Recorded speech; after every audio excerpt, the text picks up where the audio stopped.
Welcome everyone to the Saturday Warhammer War Room stream, where we talk about everything that's new.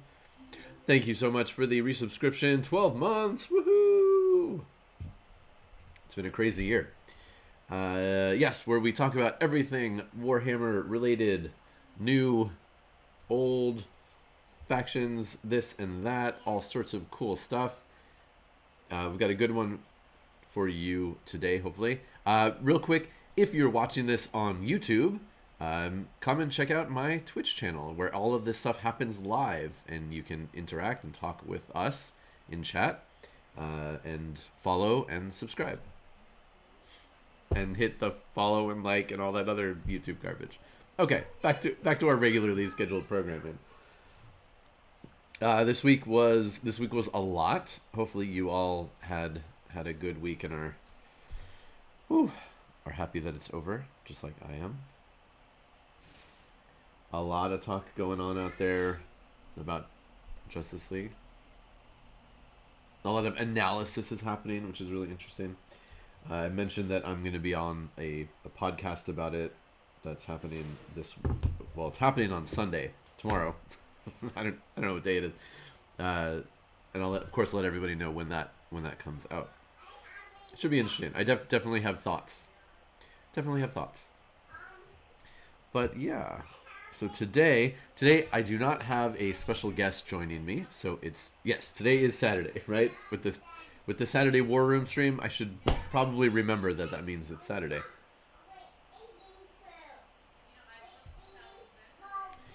So like I said, no special guests today.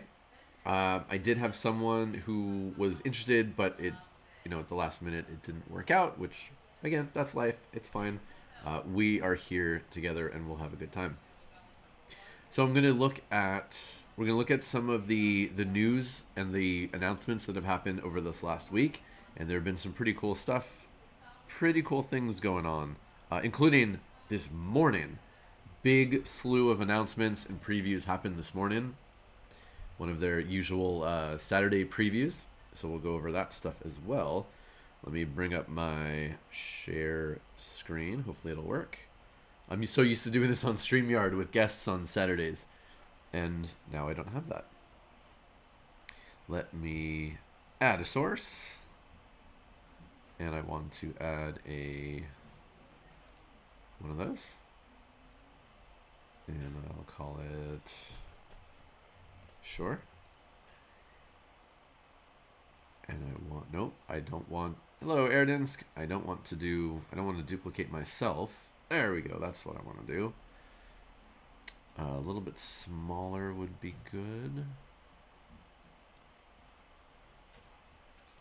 Almost there. Let's see if I move this way. And that means it goes, okay, here we go. No. Trying to figure out. Yeah, the new Ork is crazy, and we'll talk about what that means, the ramifications of it. Oh my god, if I could duplicate myself like in Multiplicity. Oh, almost. Hold on, this will all be worth it in just a second, I promise. And go. Okay, so this should work. Yes. Okay, cool. Yeah, so last week they announced that this Saturday was going to be a new preview day, and it was going to be called Faith and Damnation. They like to theme their new reveals, have some kind of cute little quote to it. They showed us this weird, oh my goodness, what could these things be? They tell you what games are going to be previewed, which is kind of nice. So if it doesn't include the one that you like, you're like, I can sleep in. I don't have to worry about, getting up and seeing the news right away. Of course, they're going to send out a ton of emails. You're going to see this on any, Warhammer message group or Discord that you're on. But that's kind of nice that they do that. So what did they reveal today? Well, let's jump right to that. Let's jump right to the newest stuff. And like I said, it was pretty wild. No, I don't want the, here we go. And if you are on live, which is a little bit tough for us here in the U.S. and specifically on the West Coast, because it is very, very early in the morning. But you get to they do a live stream. They reveal things as they go. They talk about it, which is pretty cool. I have yet to watch one of those because it's on at an insane time compared to, like I said, for those of us here on the West Coast. Let me make this a little bit smaller, so I have a little bit more room to breathe.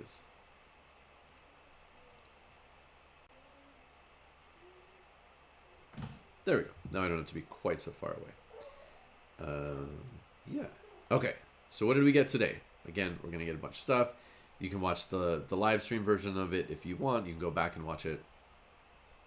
Age of Sigmar continues to get just amazing, rad models, including these for their vampire lords, the Blood Knight Cavalry.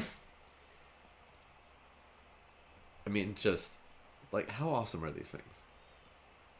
So tempting, even if, you know, I don't know. I don't really play this game very much. I certainly don't play a faction that's aligned with this one, but god dang, are these models cool. Look at that. The armored skeleton horses, the armor on these characters, it's pretty rad. And of course I'm thinking like, oh, what other color schemes could you do with them? Obviously the various shades of red looks really nice, but who knows? You know, the sky's the limit with how you want to color these things. And then more of these epic skeletons.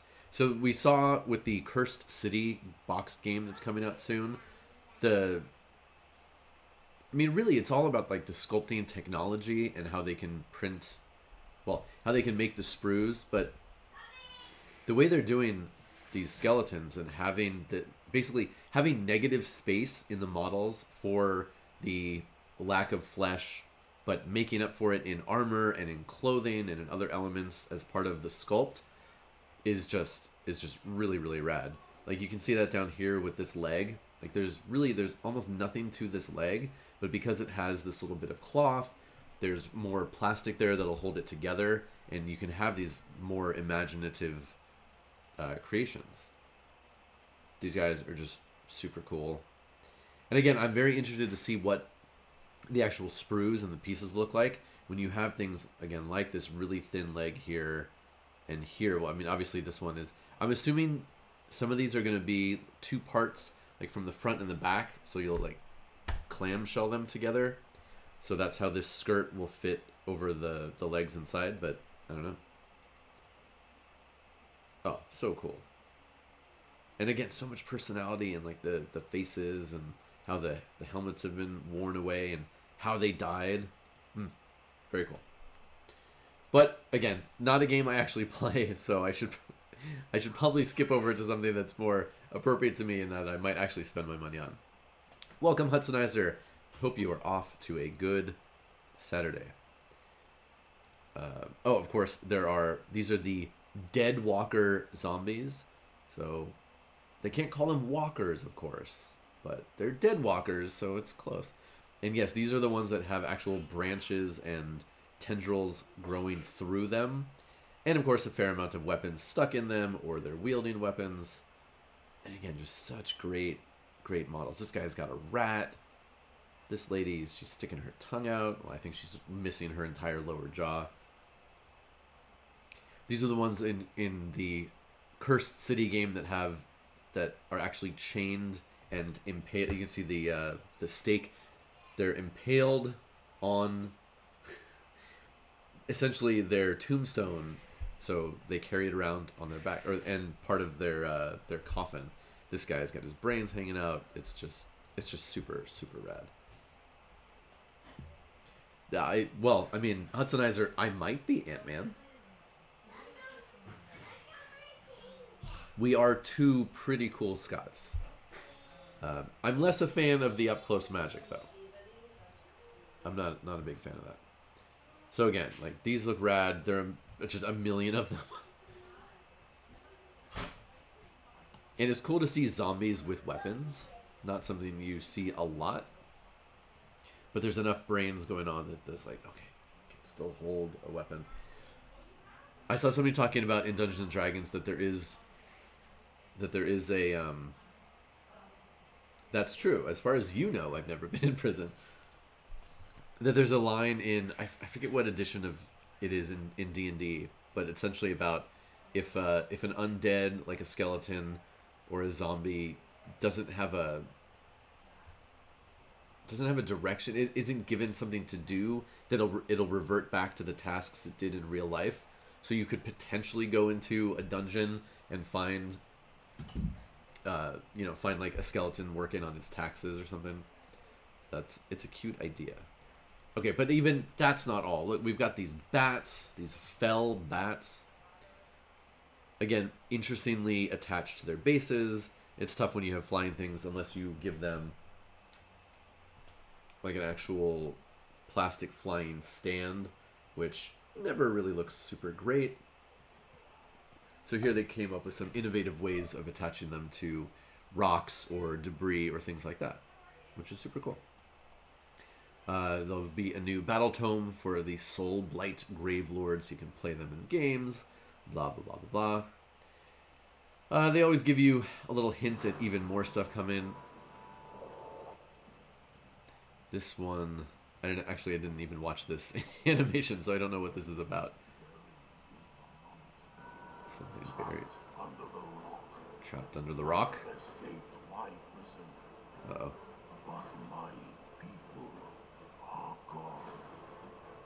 These people are gone.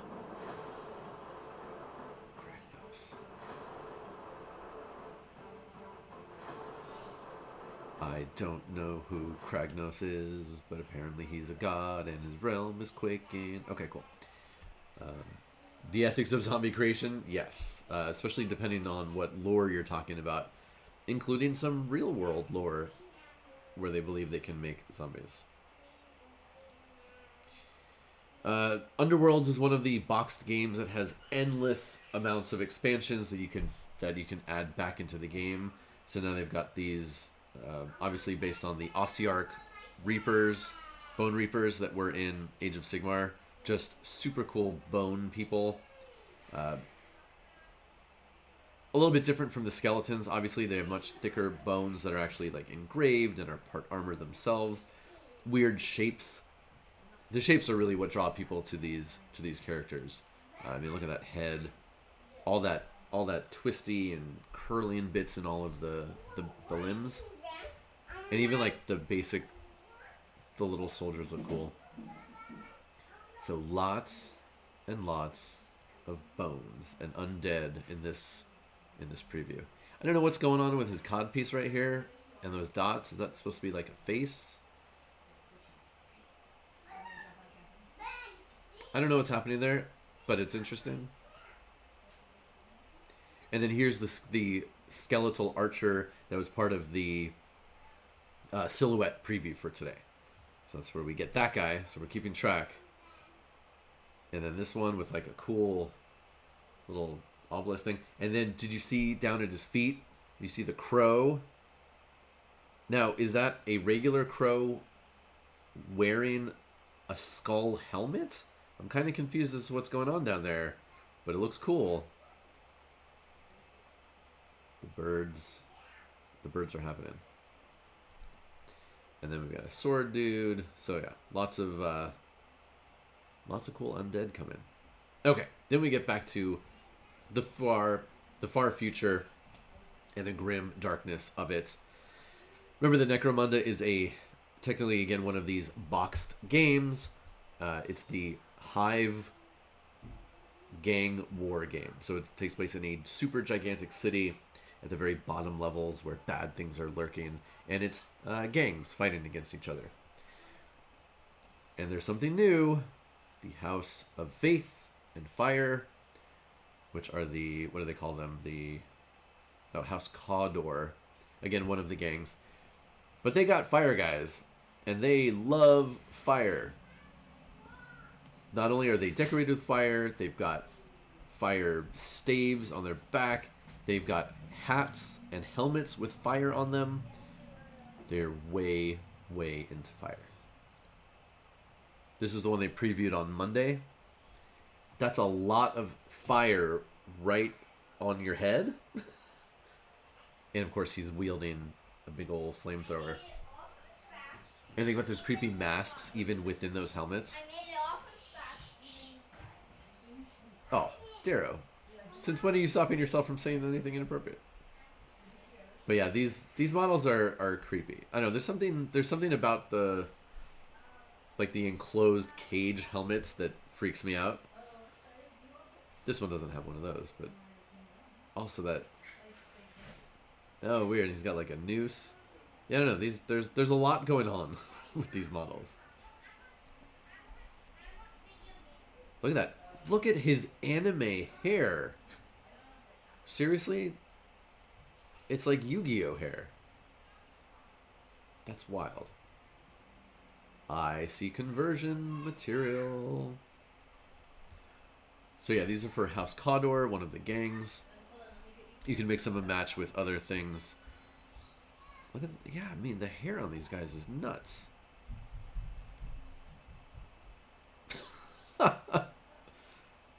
Alright, well, maybe I can see some potential for these things. Look at that. There's a flamethrower inside of his chainsword. That is pretty rad.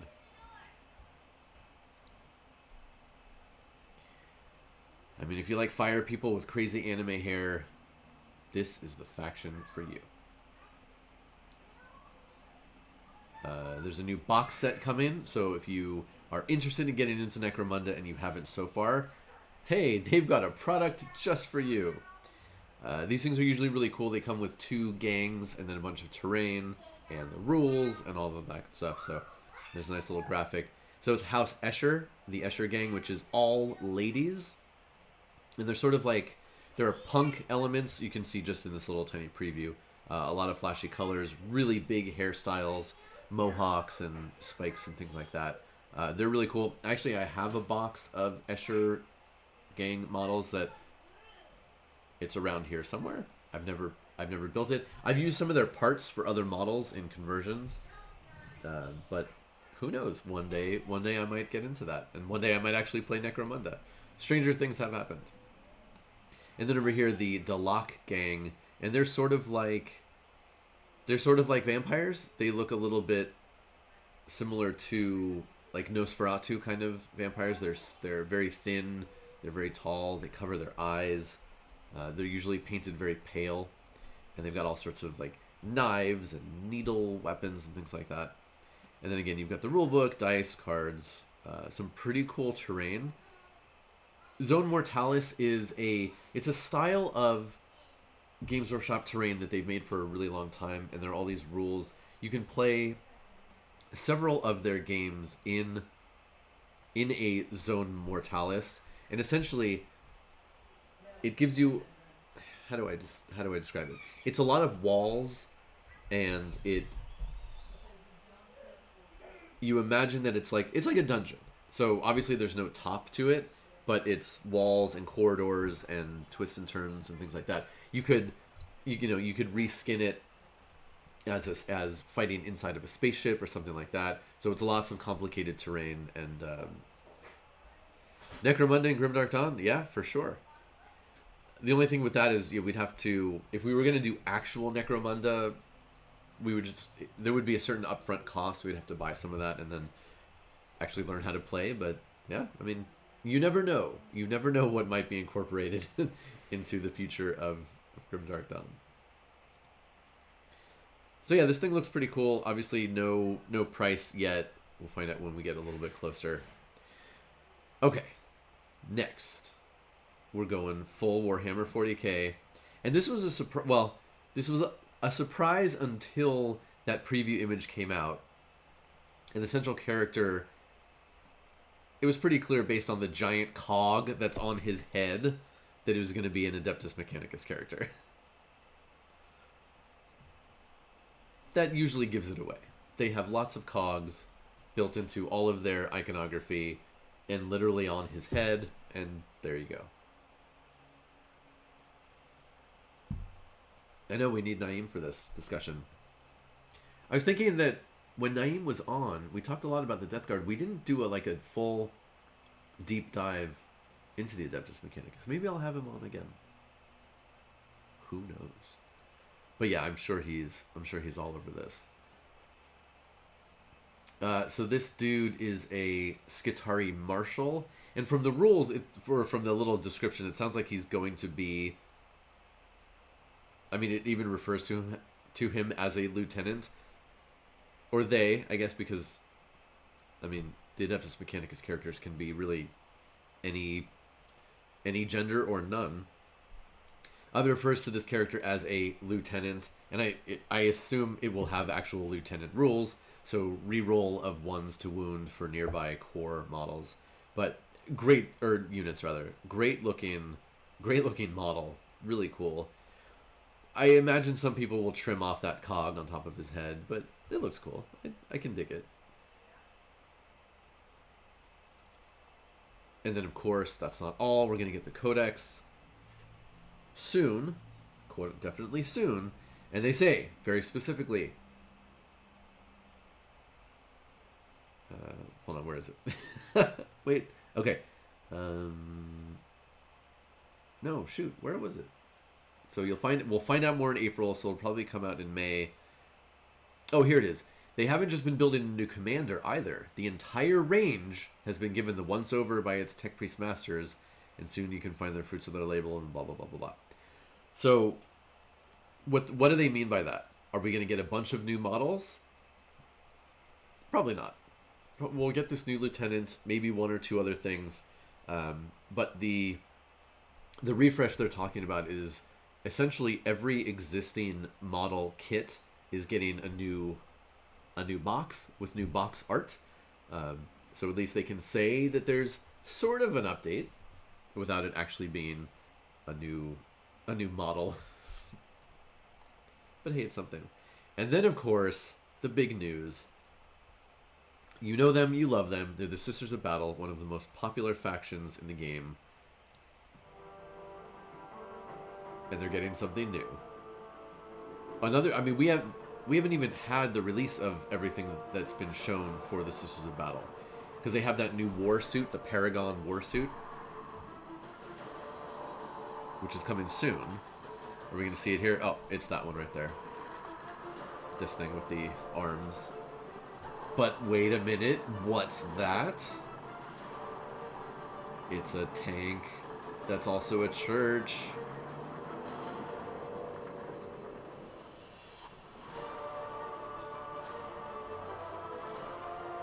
Yeah.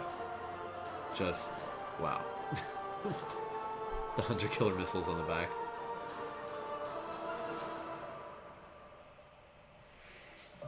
Rad. Faith and firepower. So this, my friends, is the Castigator. Again, we've got the... Yeah, definitely. I think Fob might just be interested in this. This thing's awesome. Obviously, you know, for those of you who've been playing Warhammer, familiar with the models, it very much so looks like a Predator. Predator based on the old style of rhinos that is a little bit more... I don't know if I can say more angular, because even the current rhinos are pretty angular, but it just has some more facets than the newer ones. A little bit more boxy with that slightly more flat in front of it. But this has got a lot going on, just as we can see here. There's a heavy bolter up in the front cowling of the vehicle. There are side sponson heavy bolters. We've got this, what appears to be some sort of a battle cannon on top. Oh, it says it is a battle cannon. So it's sort of like a cross between a Predator and a Lehman Russ. Maybe. And then we got a Storm Bolter up on the top. We saw in the video in the turnaround that you can attach what appear to be hunter-killer missiles on the back. So yeah, this is gonna have a lot of firepower. And then we see that it has options. So right here, there's another option for what looks to be a dual autocannon, possibly. Let's see what it says. Battle cannon up there. Fans of the Immolator and Exorcist tanks will immediately feel right at home among the Baroque stylings of the Castigator, with plenty of ornamental filigree adorning every surface, even the cannon barrel. Blah, blah, blah, blah, blah. Okay. Yeah, so that thing's awesome. Thus far, I have restrained myself from starting a Sisters of Battle army, but this thing does look really, really cool. And then again, they can't. They got to end with a tease. And so there is a new orc sub-faction coming, and I don't think anybody imagined that this was going to happen. The Beast Snaggas. And here is an example of their models. I don't even know what to say. So we're getting much more of like a fantasy-inspired... oh, excuse me. We get sort of a more fantasy-inspired orc sub-faction. It looks a lot like the Orks in Age of Sigmar right now, especially with this giant squig creature that it's riding. They don't have the name of it here, but they had it on their Instagram. Did anybody catch that?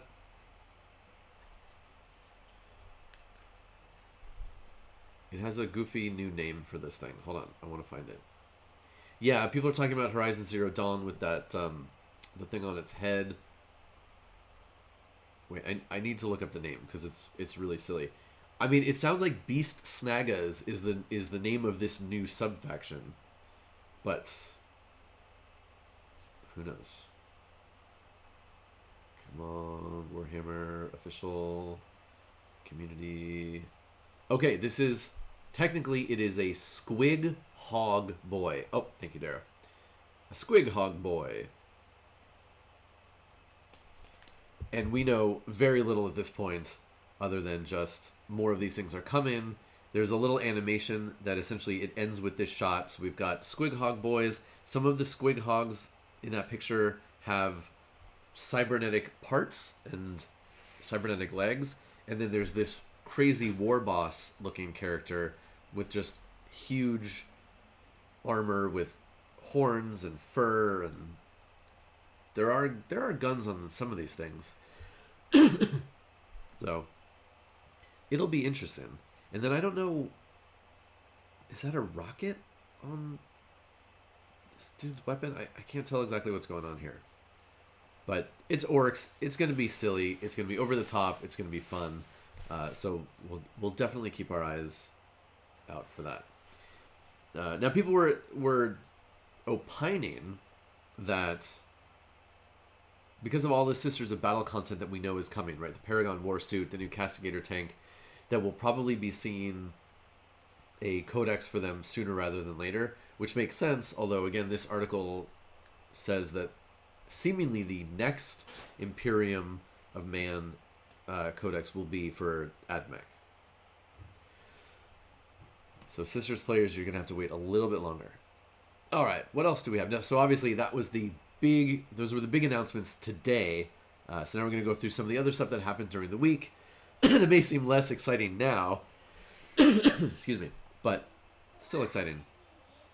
Be'lakor, we looked at the model reveal last week. We got a little bit of his rules, and they are completely insane.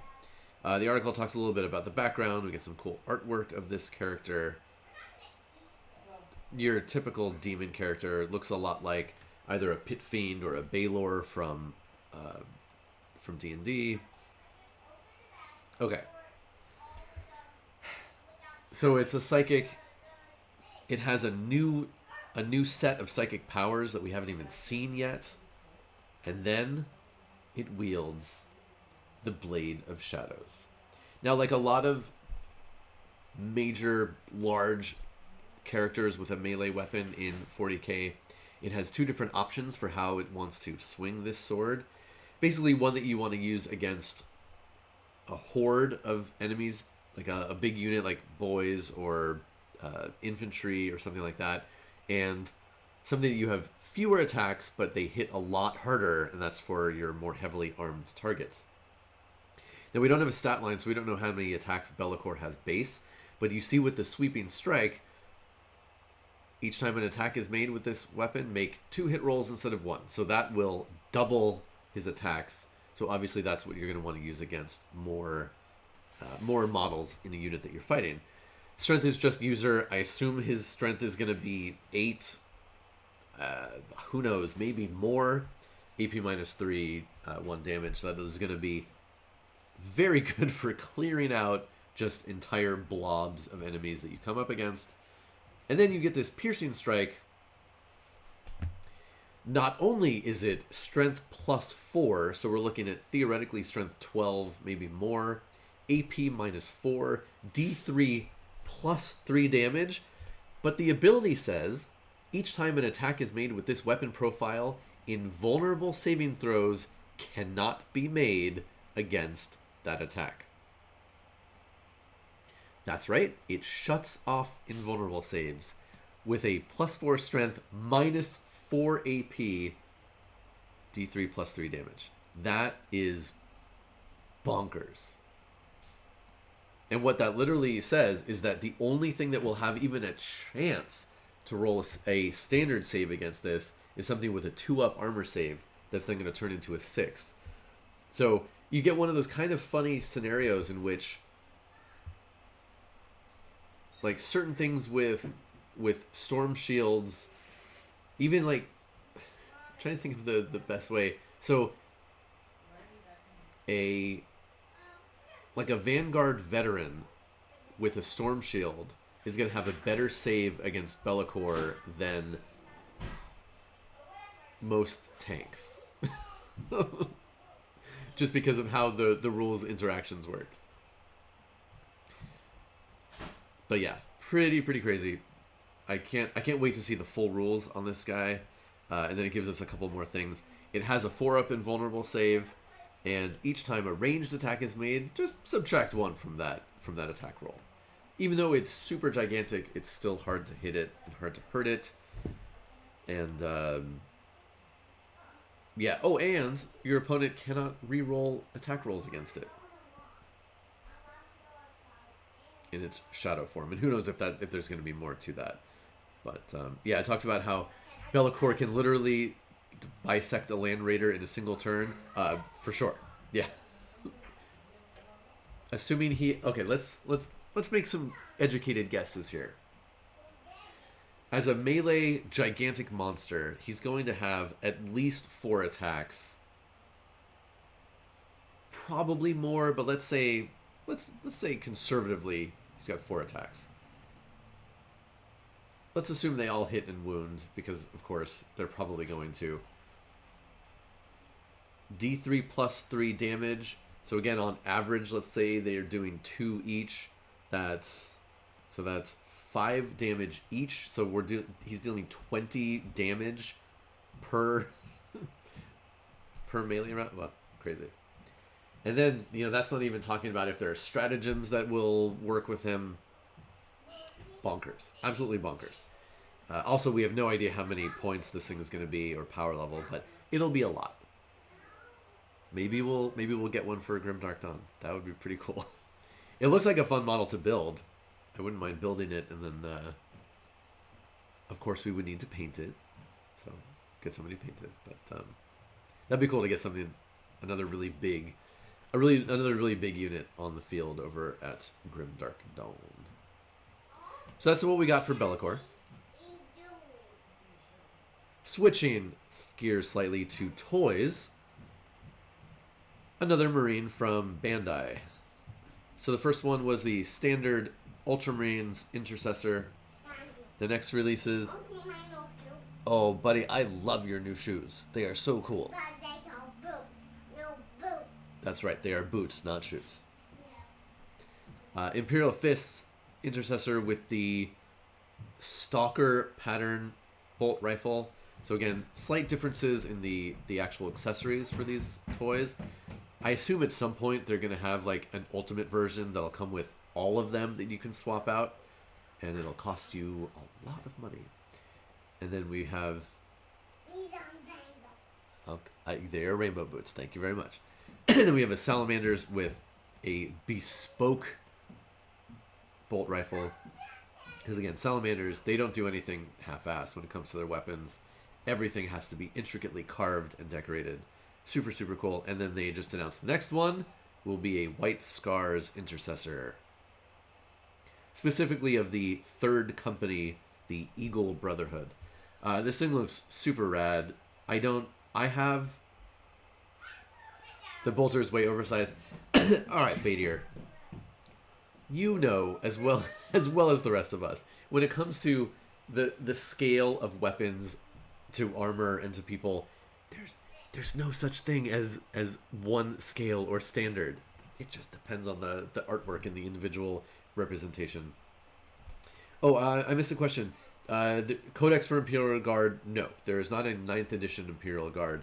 They're still running off of 8th edition plus the bits and pieces they got along the way.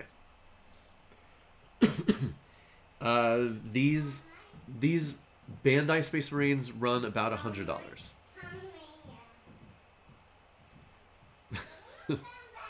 Thank you, Darrow. My kids are they are too much. So yeah, and remember too that these are the Bandai versions. Come from Japan. They are highly articulated and come in these specific chapter versions. And then there are also the McFarlane versions, McFarlane Space Marines, that are only $20. It's pretty much about the same size. They're only $20. They've done Ultramarines so far, and then an unpainted version, which I have, which I'll paint one day. The unpainted one is out of print, I believe, currently. It went out of print. The prices on the secondary market shot up to ridiculous amounts. As God is my witness, I promise they will make more. Excuse me. They know that people want that toy. They will make more. And they're going to make other toys in that line as well. The scale of it, I believe...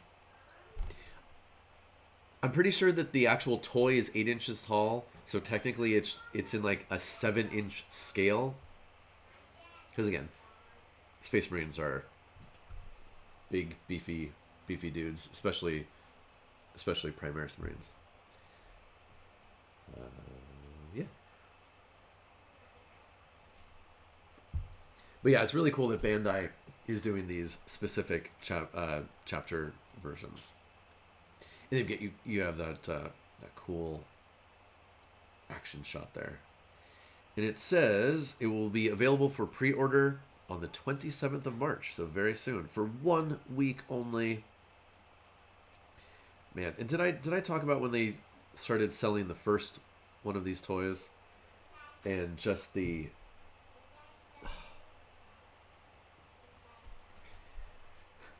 So we learned when the Ultramarine Intercessor went up for pre-order. It was an eye-opening moment, learning how the Venn diagram of Warhammer hobby people and action figure collectibles was not as aligned as I thought. It only had a very small overlap, because there were people freaking out over the weirdest things, like the cost, the edition size, how many that Bandai said that they were going to make, and especially the time frame. Wait a minute, I have to pay my money now, and I'm not going to get my figure for, I don't know, at the time it was 4 or 5 months. And I think of that meme of the first time meme. Yeah, if you're an action figure fan, you are used to, number one, spending insane amounts of money on large scale, high quality toys, but also putting down your pre-order a year in advance, maybe more. That's just the way it works.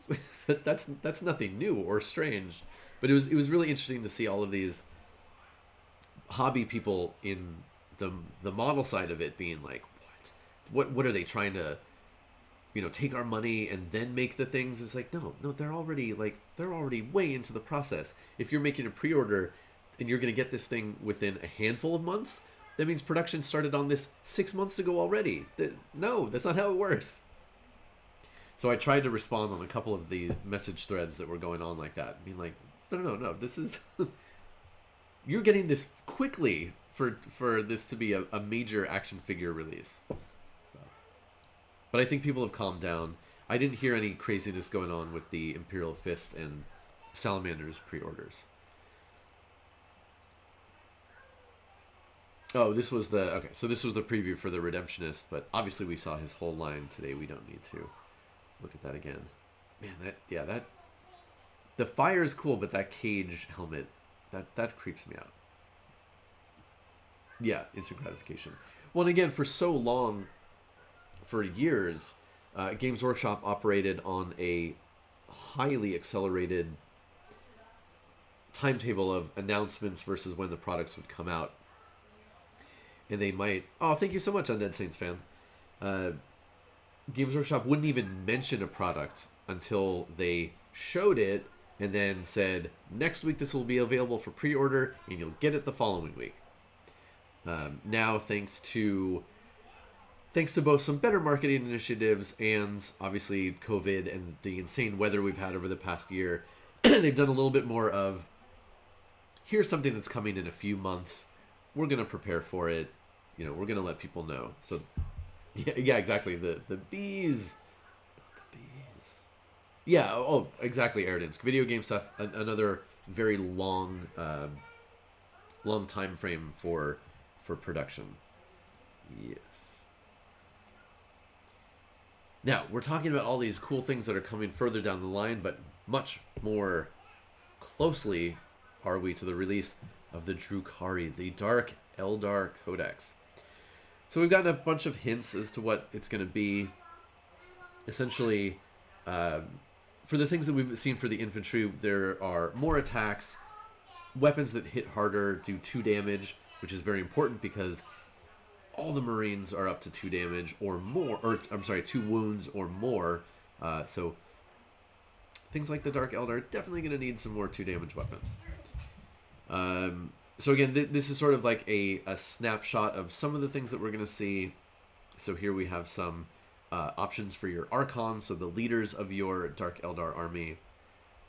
Splintered Genius. So again, they give you an example of a Warlord trait, a relic, and... Oh no, here's the Warlord trait. This is... What is this? Oh, okay, so... We talk about command points in... If you've been watching Warhammer on... Yeah, it's up, right, it's up for pre-order as of today, so it'll be out soon. Soon. If you've been watching the Warhammer shows over on Hyper, we've been doing more... We're presenting more options for how command points and stratagems work. And essentially, when you build your army and you start a game, you'll have a certain number of command points that you generate based on how you build your army according to specific rules, and then also depending on the size and scale of your game. Now, those are the typical rules. When we play Warhammer on Hyper, we don't follow so much the actual build rules, because again, at the studio, we don't have every model and every unit. We just basically we assign, okay, we're gonna have a battle. Each team is gonna get 4 command points or whatever the case may be. Now, command points you can spend during the game on stratagems that do a wide variety of things. And this is one of the areas in which the current edition of Warhammer is pretty complicated, because to be really effective in the game, you have to have a really good idea of command point economy. So how many do you start with? How many are you getting back? So typically in a command point, in the command phase each turn, at the beginning of your turn, you're going to get 1 command point back. Now, there are other ways of getting more points back, or getting points refunded when you spend them, or ways of getting points when your opponent spends them. All sorts of different things out there. And then, again, to be a really competitive player, you need to have a comprehensive knowledge of all of your stratagem options. And like I said, there are a lot of them. There are standard stratagems that any army can use, and then there are 1,000,000 that are specific to each army. Now, some of them, they're shared across multiple armies just with a different name, but a lot of them are, again, like I said, they're pretty unique. So over on Hyper, what we try to do is we don't want to overload both the players and the audience. So for each game, we're trying to present whoever's helping to build the list. So Naeem, John, myself, we present the players with sort of a short list. Here are 4 or 5 stratagems that might come in handy this game, pretty much based on the units that they're playing. We don't like cheat at a meta level like, oh, you're playing a King of the Hill game, you're gonna want this stratagem. No, we're okay. You've got that unit. Here's a stratagem that can help that unit. So things like that.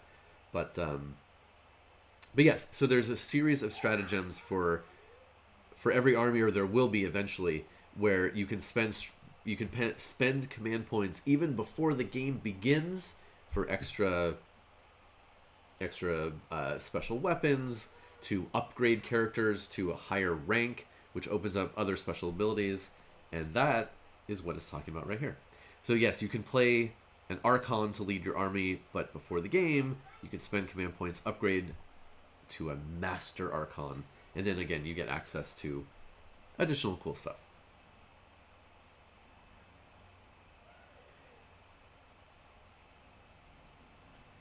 And then, yeah, if you have a Master Archon, you can turn a Cabalite squad of their basic infantry into Cabalite Trueborn. They get additional abilities. Increase your ballistic skill from 3 to 2, +1 leadership, and then they ignore modifiers, so really cool stuff. One of the things that happens with Drukhari that's happened in the past is, if you remember when we did a deep dive talking about all of the Drukhari units, there are essentially 3 different types of Drukhari raiding parties or armies, and in the past it's been more or less easy or difficult to integrate those into an actual army on the table. If you had a bunch of witch cult units, it wasn't necessarily easy to mix them up with homunculus stuff and get the most out of the rules. You might lose out on something or just not have access to something, but now they're making it a lot easier with some of these rules to, hey, look, an Archon is going to go on a raiding adventure.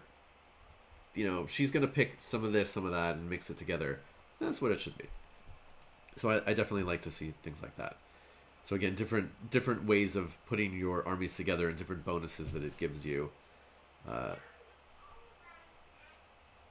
Each of those different sort of sub-faction ways of building your armies have their own bonus rules that you can give them.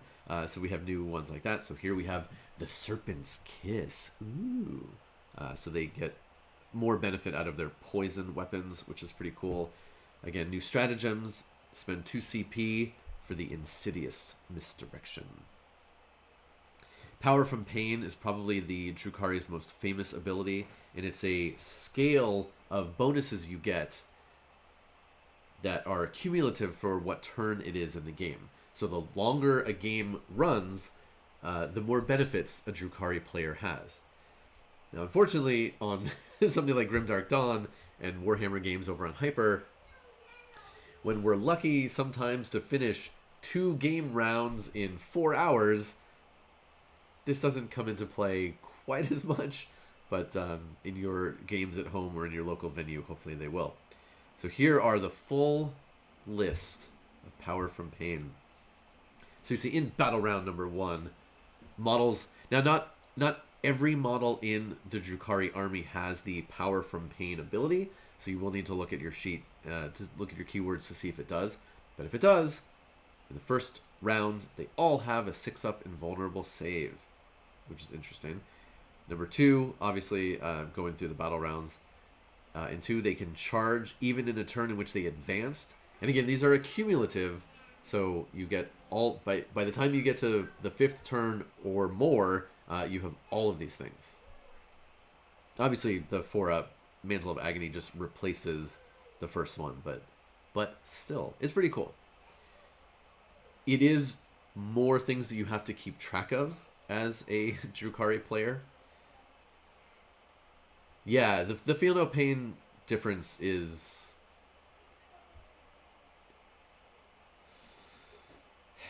it's tough. Yeah, I don't know. I'm trying to think if there's ways that this could be considered better. I don't know. Well, okay, let me say this though. With the huge prevalence, especially in this new edition, of multi wound weapons, well, but that wouldn't matter if you were. Yeah, right. Yeah, it's not going for the whole for everything, but if you had a multi wound model, it would be better to have an invulnerable save because you'd be saving against the wounds rather than a feel no pain on the damage. But yeah, for one wound models. Hey, Mexican Robin, welcome to the War Room. So anyway, updates there, and then combat drugs, super great. And yeah, you can pick, you can roll, but it doesn't tell us what all of the new options are, or if they're just going to be the same as the old ones. And then of course there are relics, special items that you can give to your warlord or a character, depending on how you do things. Even a nightmare doll. Even their dolls are full of nightmares in Komuro. But yeah, that's pretty cool. It's a 4-up feel no pain, which is pretty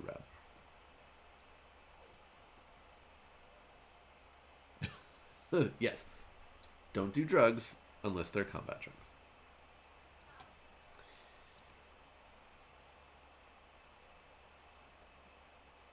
Now, in addition to,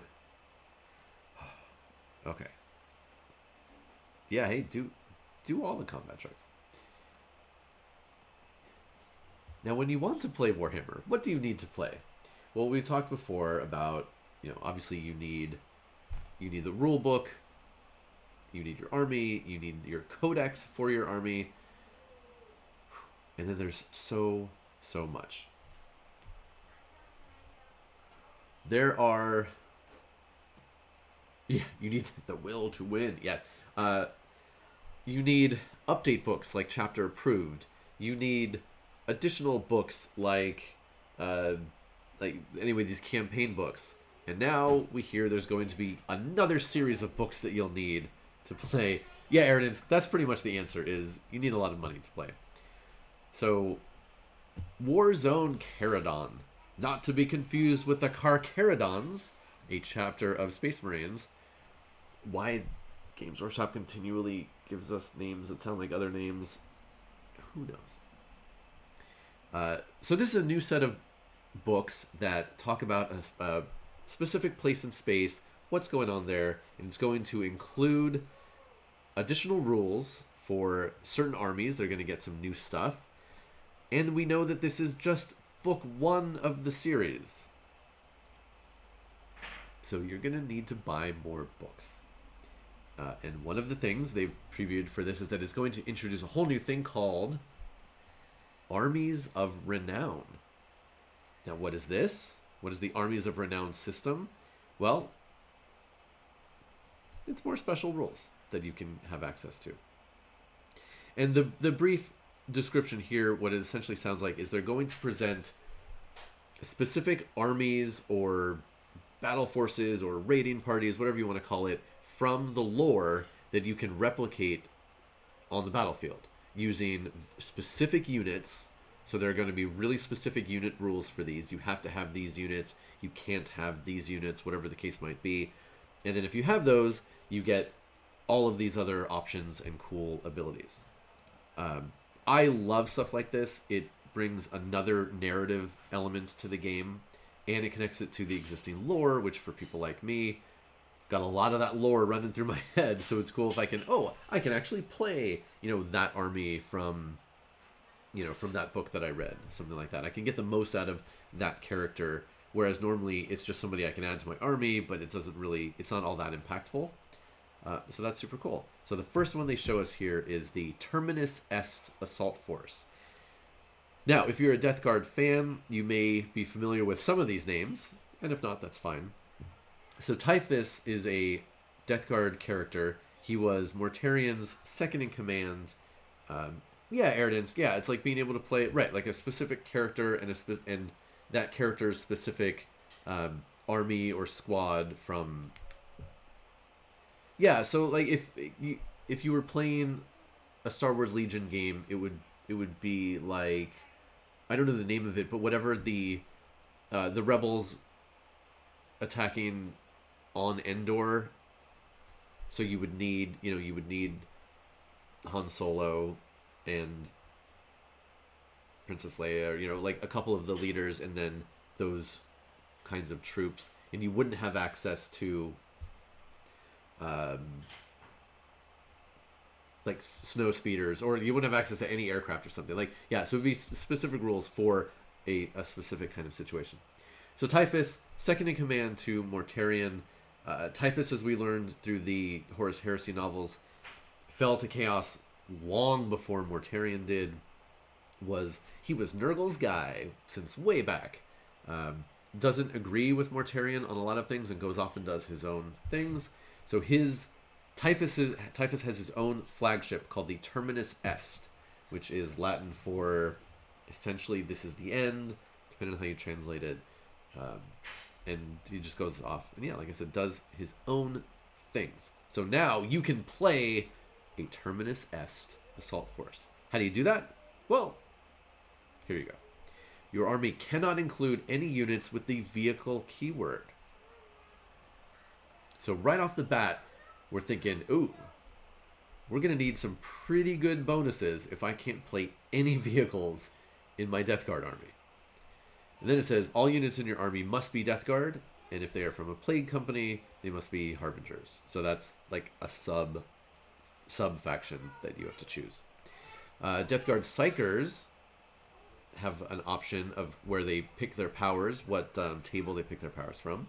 And everybody gets the Outbreak Assault ability, which says, if a Terminus Est Assault Force Bubonic Astartes unit is placed into strategic reserves, then in the reinforcement step of one of your movement phases, instead of arriving from strategic reserves, blah, blah, blah, blah, blah, you can set up that unit anywhere on the battlefield that is more than 9 inches away from any enemy models. So essentially, they get regular deep striking from reserve instead of coming in the standard way, which is slightly less flexible, which is pretty cool.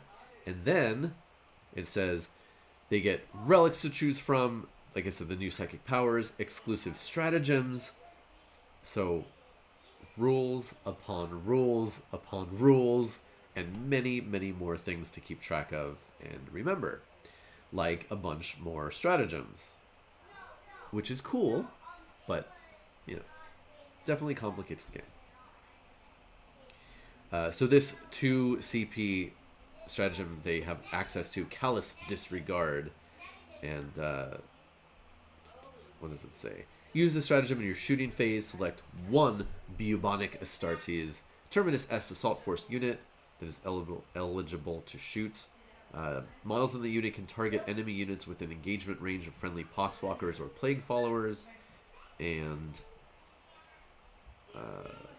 so this is a rule that I wish all armies had, or at least the armies that I play. And essentially, it lets you shoot at enemies who are in melee contact with your own people, with the caveat that if you roll poorly, you hit your own guys. But that's cool, and I want the ability to do that in all of my armies. Erdinsk says, how much do you think they developed this so that these groups will include a lot of expensive models? That's a good question. Although in this one, and based on the picture here, because again, there are no vehicles, so this is the current combat patrol for the Death Guard. So this is essentially something you can play right out of the starter box for Death Guard right now, which is pretty interesting. So I don't know if any of you more hardcore people remember when we started looking at these combat patrol boxes as they started coming out, and some of them had kind of weird weird model and unit selections, and this was one of them. It was like, oh, you just get a bunch of really slow Poxwalkers and Plague Marines, and now we have a reason why you'd actually want to play that as your army. Once you buy the new book, of course, and memorize all the new rules. This is the only one we've seen so far. Oh, and then, of course, all of this other... So Lung Rot is one of the potential psychic abilities. Rot Grip is a weapon. A Plague Claw. And then we do, though... So for the Adeptus Mechanicus, we get the Mechanicus Defense Cohort. So it'll give us some of that. Basically, it's all robots, no Skitarii. Or... essentially, I mean, no Skitarii anyway, mostly robots, and then they get some cool stuff. So yeah, we only have these so far for just one preview each for Death Guard and for AdMech. I am very interested to see more of these and what we're gonna get, how far it's gonna delve into these different armies. Are these ways they're going to give us buffs for certain characters who didn't get bonuses coming into 9th edition? And what this... immediately I think of things like... So for the Imperial Fist character that has been in the game the longest is Captain Lysander. Captain Lysander is a really cool character. He's someone that I used to run all the time when I was playing an Imperial Fists Successor Chapter, back when you could play a Successor Chapter and still use the characters from the parent chapter, which you can't anymore. It's a whole thing. Anyway, so Captain Lysander is a cool dude. He's got a lot of history behind him, and he's a Terminator captain. Usually he's super powerful. He has a Thunder Hammer, but he doesn't have a penalty to hit with it. So he just goes around just wrecking things that are armored. I've played multiple games where I managed to get Lysander, usually with a group of Terminators, but by the end it's just him walking around my enemy's backfield, just destroying vehicles one by one with his Thunder Hammer. It's awesome. But moving into 9th edition, there was the question... Hey, Tiny Chris, is Lysander going to be upgraded to Primaris, which would be kind of weird because he's a Terminator, and then, in fact, he was not upgraded, so he's just the same thing he always was. But I can see Games Workshop offering us a Armies of Renown, giving us Lysander's, essentially Lysander's Terminator, whatever they're going to call it, first... company, whatever it is, anyway, but giving us, you can play Lysander and just a bunch of Terminators with Thunder Hammers, maybe get access to the Void Grenade that he had in the old Apocalypse game, so something like that could be really cool. Again, based on armies that I play or have played, Lucius of the Emperor's Children, his new rules are, he's fine, but he doesn't have like a really cool thing, so maybe there could be something with giving him a war band to play. That would be cool. So yeah, like I said, very interested to see what they continue to do with this Armies of Renown, because it could give us a lot more narrative options for our characters and our armies, which is always good. And then the last little bit of news from this week I wanted to talk about is Hammer and Bolter, another animated project coming from Games Workshop. This past week we talked about Astartes, the fan animation project made by one person that was so good that Games Workshop actually brought it into the fold. There are other animation projects they're working on. This one is an anthology. They've been talking about this for a long time. We don't know when or how it's coming out, but we do have some screenshots, and they look fine, cool. They look like, like modern animation. We don't know anything about the characters or what the actual animation is going to look like. So screenshots are nice, but for animation, A trailer would be better. The Exodite trailer we got was really cool. The animation was super smooth in that one.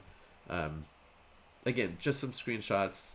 These could just be really good keyframes. Who knows? I know they don't exactly do things in keyframes anymore, but you probably understand what I'm talking about. So we've got an Inquisitor here with a bolt. Pistol looks like stuck in somebody's face.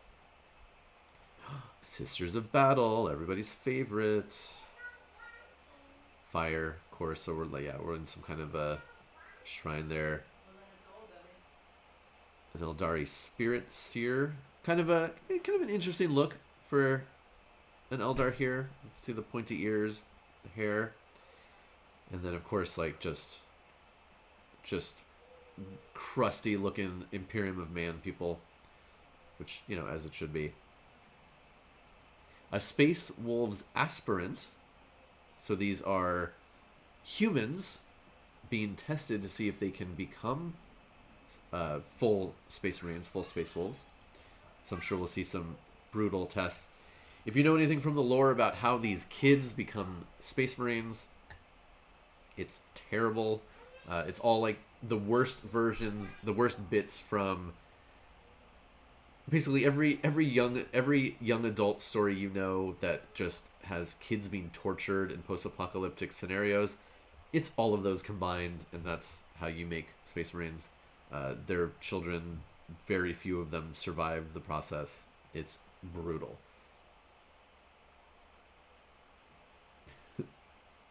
Oh yeah, to survive in this universe, you either have to be super super tough or super super crusty. And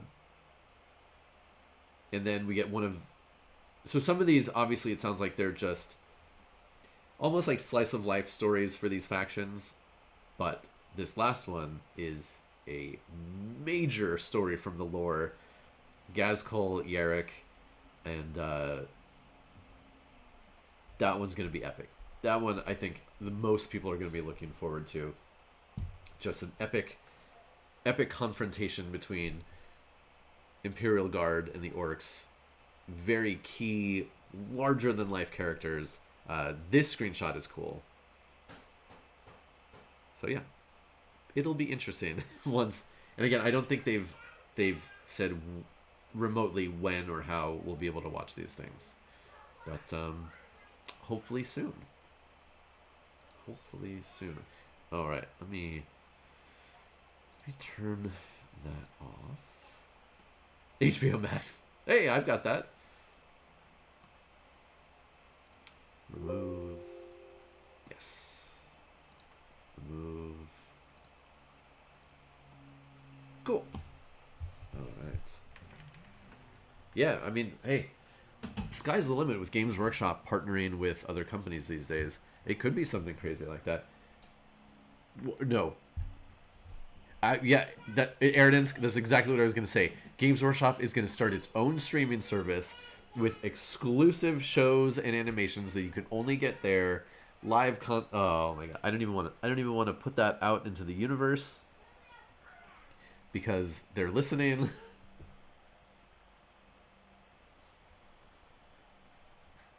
Please don't make that a thing. I don't want that.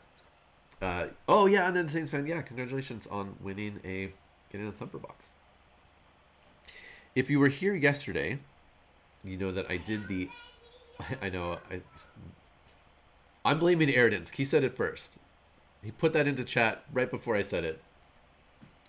So if you're here yesterday, I did the unthinkable, and I actually put some paint on miniatures. I was testing out. Again, I'm continually trying to perfect my pink for my Space Marines.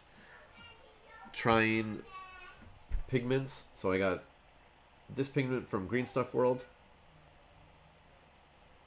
They're Fluor pigments.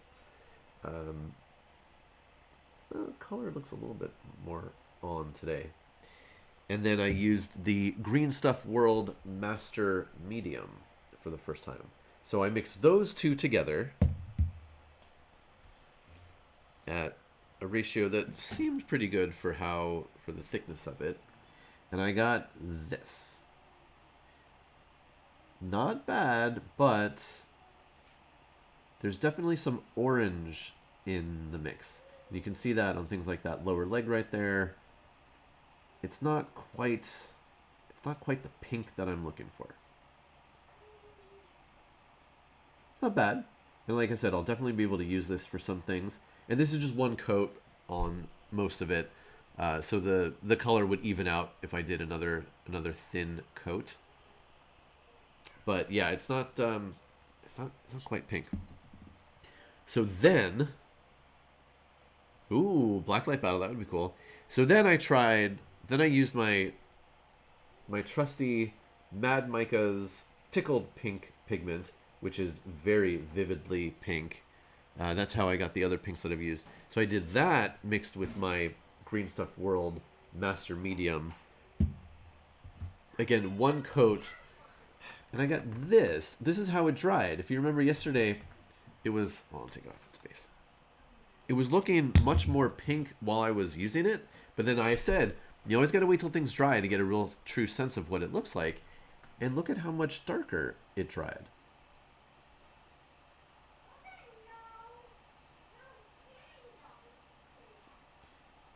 And again, not bad, but not exactly the color I was looking for.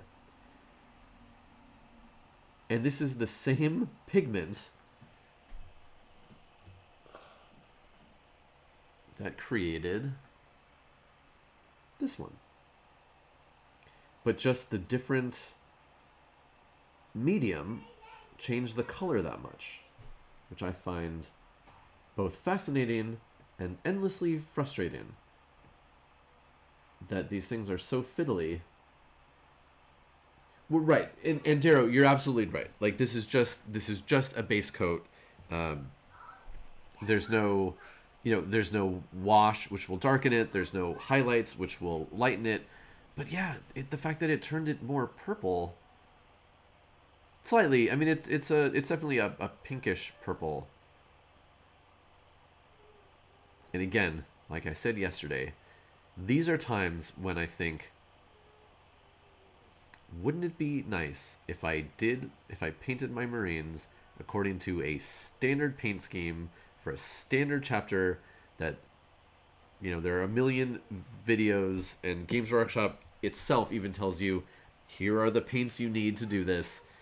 It would be so much easier. Why did I have to pick my own special thing? So yeah, so all this means is that more testing needs to be done. That's true. That's true, Darrow. I could try dry brushing it to get details to pop out. Yeah, I don't know. It just means I gotta do more testing, more paint testing. One day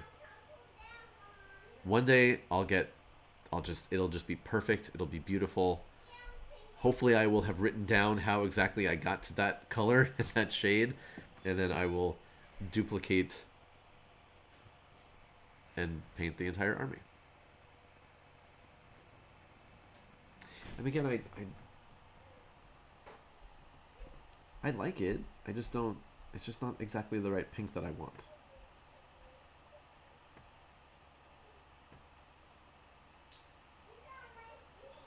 And again, it is just one coat, so it is a little light in some areas, just because it needs to be a little bit more.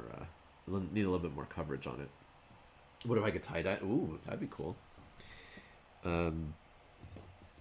Also, totally separate topic, but we do have the airbrush components here, which I have not even begun to start playing with that, and that's a whole another world of painting and techniques and errors and hurdles and things to learn, and yeah. Yes. One day I will have the time to dive into all of these things.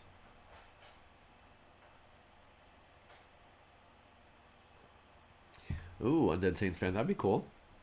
I've seen Halo inspired Warhammer model conversions for sure. Space Marines after the Spartan armors. Oh, it's just water with red Mio mixed in, and then I've seen entire Imperial Guard armies that are converted to, or no, I'm sorry, Tempestus Scions converted to look like ODST troopers. That's what I've seen. That looks really cool. Melon Mountain Dew, I have not. That sounds interesting. I don't like regular Mountain Dew, but I have liked some of their more weird offshoot flavors. So that could be good.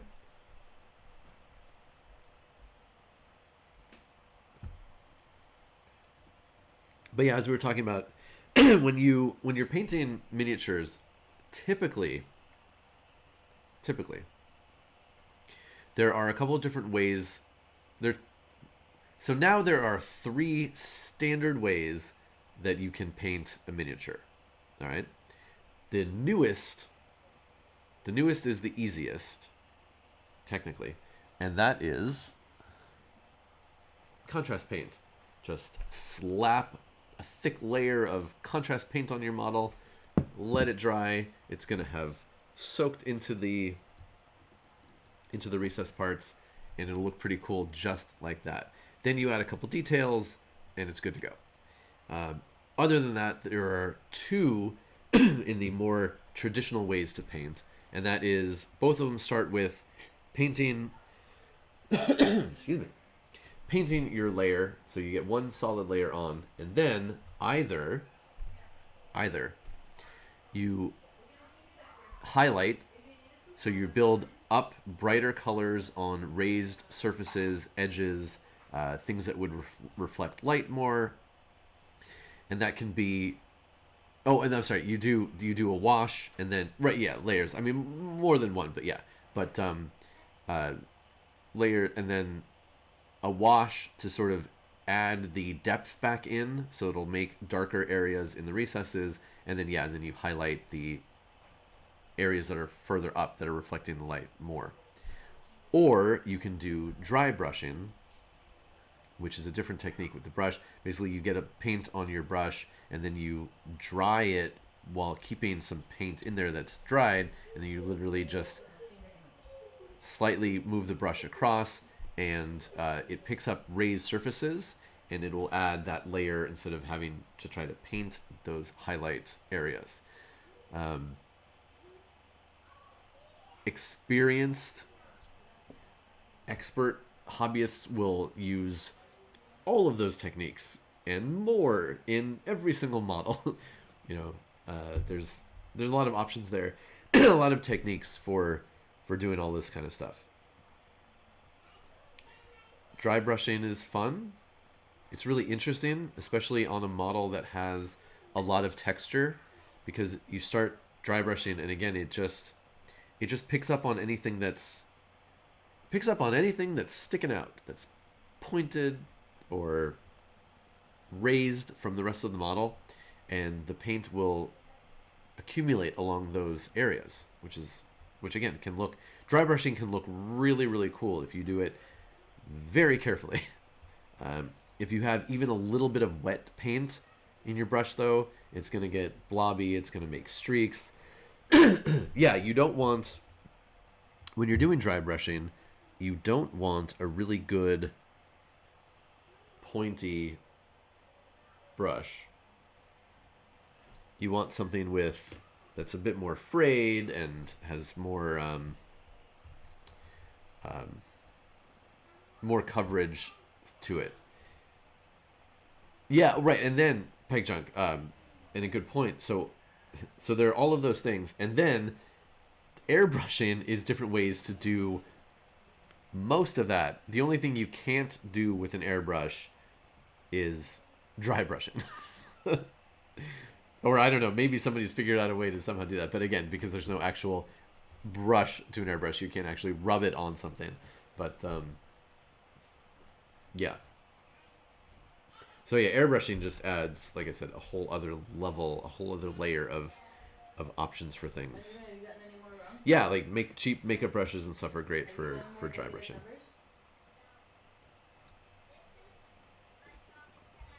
Yeah, we're doing more math with the children. Let's see.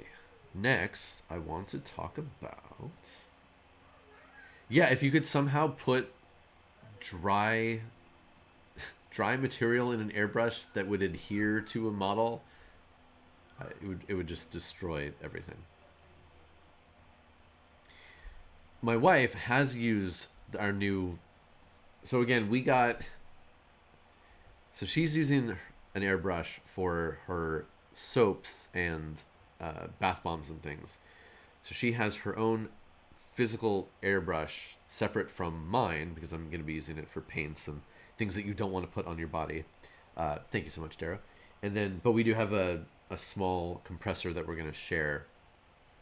So she's actually started to use it, which is really cool, and it looks like a lot of fun. But I'm fully aware that the way that she's using it is a lot more straightforward than it's going to be for me using acrylic paints through it. And the amount of cleaning that I'm going to have to do and disassembling is quite a bit more than what what she's dealing with. Oh, metallic flake? Yeah. I mean, hey, look. If you want to put some crazy material through your airbrush, be my guest. No, I understand what you're saying. But yeah, there's so essentially any paint that you can formulate, typically you can put through an airbrush. So paints that are right out of a pot, metallic or non-metallic paints. There are paints that are specifically formulated for airbrushes so that they're already thinned down a little bit more than usual ones. Typically, you want your airbrush paints, and again, I haven't done it yet, but I've done a lot of research and I've watched a lot of videos about airbrushing. So you want your paints to be really, really thin to go on really smoothly, and then you can build up your layers. That's the whole point of an airbrush. So yeah, there are airbrush specific paints that again people also use for traditional painting. You can go back and forth either way. You can mix up your own paints using standard paints, inks, washes, pigments like I have. It's just a matter of loading it into the airbrush and then making sure that it comes out the way you want it to look. I don't know. I'd love to play with the airbrush on stream. I'd have to figure out how to set that up and make sure that the compressor's not too loud and where to put everything. But I can't promise it'll be soon, but I will look at that and see if I can do that. Yeah, don't repeat. Well, I mean, Dara, look, you learned it the hard way. The hard way is a valid way to learn things. What else was I going to say? But I know that obviously people do stream airbrushing, so I know that it's possible. You just have to create the right setup to do it. Airbrushes are really great for laying down your base color on things. Darrow has done it. That's right. Especially on like very large surfaces like vehicles and things, where if you're just painting that on, you might end up with brush marks and just having and it obviously takes a lot more time. Really good for batch painting. If I've got a squad of 10 models, if I'm gonna do it traditionally, it's gonna take a long time to paint each one. Airbrush, you can do the whole thing relatively quicker all at once. Cool, Dara. Yeah, I'd appreciate any notes you have on that. And I know that there are things you can buy that help with the sound and the venting and all that kind of stuff. Yeah, so I'm interested. I'm daunted, partly just because it's a new technique to learn, sure, but also by all of the horror stories that I've heard and read about airbrush use, because it's incredibly fiddly and fickle, and it's just a very temperamental, fragile system. So essentially, the airbrush has the typical airbrush that you would use for miniature painting, because there are a billion different kinds of airbrushes, of course.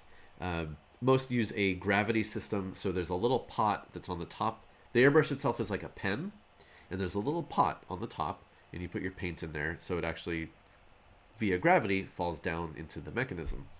And then there's some sort of way to hold it, and then essentially what happens is there's a space that goes through the airbrush where the air travels and pushes whatever is coming through. And you can modulate how much air is coming through at a time, which gives you things like how hard it's going to go, so how hard it's going to shoot out. Then there is a needle that moves back and forth that determines how big the aperture is where things are coming out. So it's and you can also set up the pressure. So there's air pressure, and then there's the aperture size, which determines how much paint is coming through. So essentially you typically there's a button that you press down to activate the air, and then you can move it back and forth to move the needle to have more or less paint coming through the airbrush at a time.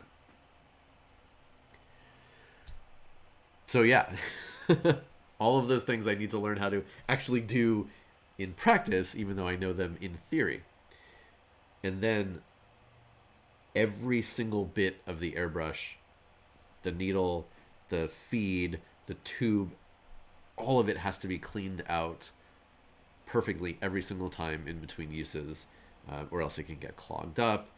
God forbid you bend the needle or break the needle, then you have to take it apart and replace. Yeah, I know you, Darrow. Yeah, again, I'm excited about doing it.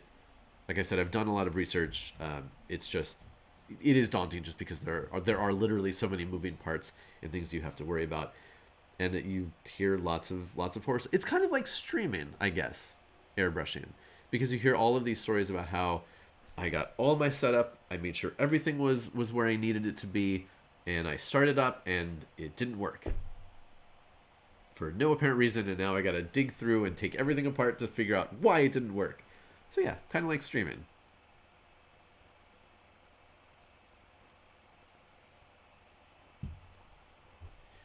But yeah, hopefully soon.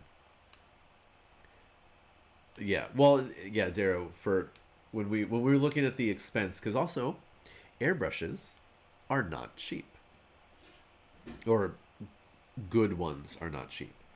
There are cheap airbrushes you can buy, but they are not recommended for miniature painting. And then the compressor, so there's a fair amount of initial cost to this project. And again, especially with the way that my wife and I are doing it, we had to get something that we had to get certain parts that would be compatible with both of our airbrushes. We bought 2 airbrushes at the same time. So yeah, we needed to pretty much be sure. I'm sure, yes, airbrushes do have blah blah slider. Now my wife's airbrush is really interesting because the materials that she's using are, like I said, they're a lot less finicky than acrylic paints like I'm going to be using. So instead of the type of airbrush that we were talking about with the gravity, hers you just fill in. There's a container that you fill in your material, and you just attach it to the bottom, and the airbrush through pressure just pulls it up and shoots it out. So you can just keep the stuff in the container. You can unscrew it, just leave it, and pop it on and off, which is really cool.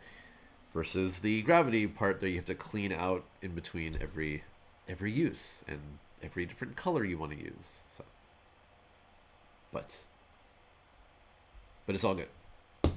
So like I said, yeah, hopefully I can start working on that soon. In the meantime, things that are on my hobby desk in general, still working on painting my Robotech miniatures that came with the board game. The board game review went up, so that's technically done, but I'm hoping to get these things painted at least to a degree where I can do a brief update to the story and be like, here's what they look like with some paint on them. So I'm on my way. also worked on this a little bit yesterday. I got a gray that I liked for the focus. There we go. A dark gray for the model. So that'll look cool once that's done on there. It's on figures.com. That's where all of my reviews are. I used to have a place where I updated with all of my reviews, but I don't currently. I should probably do that again. So that model is well on its way to being painted. The Veritex not so much, because unfortunately they are mostly white, and white is a nightmare to paint. It looks good from a little bit further away, but up close that white is still super splotchy. Definitely needs at least one more layer. And then there's a lot of details I need to start picking out. And there are 3 models that are like this. So this is just the Battleoid mode.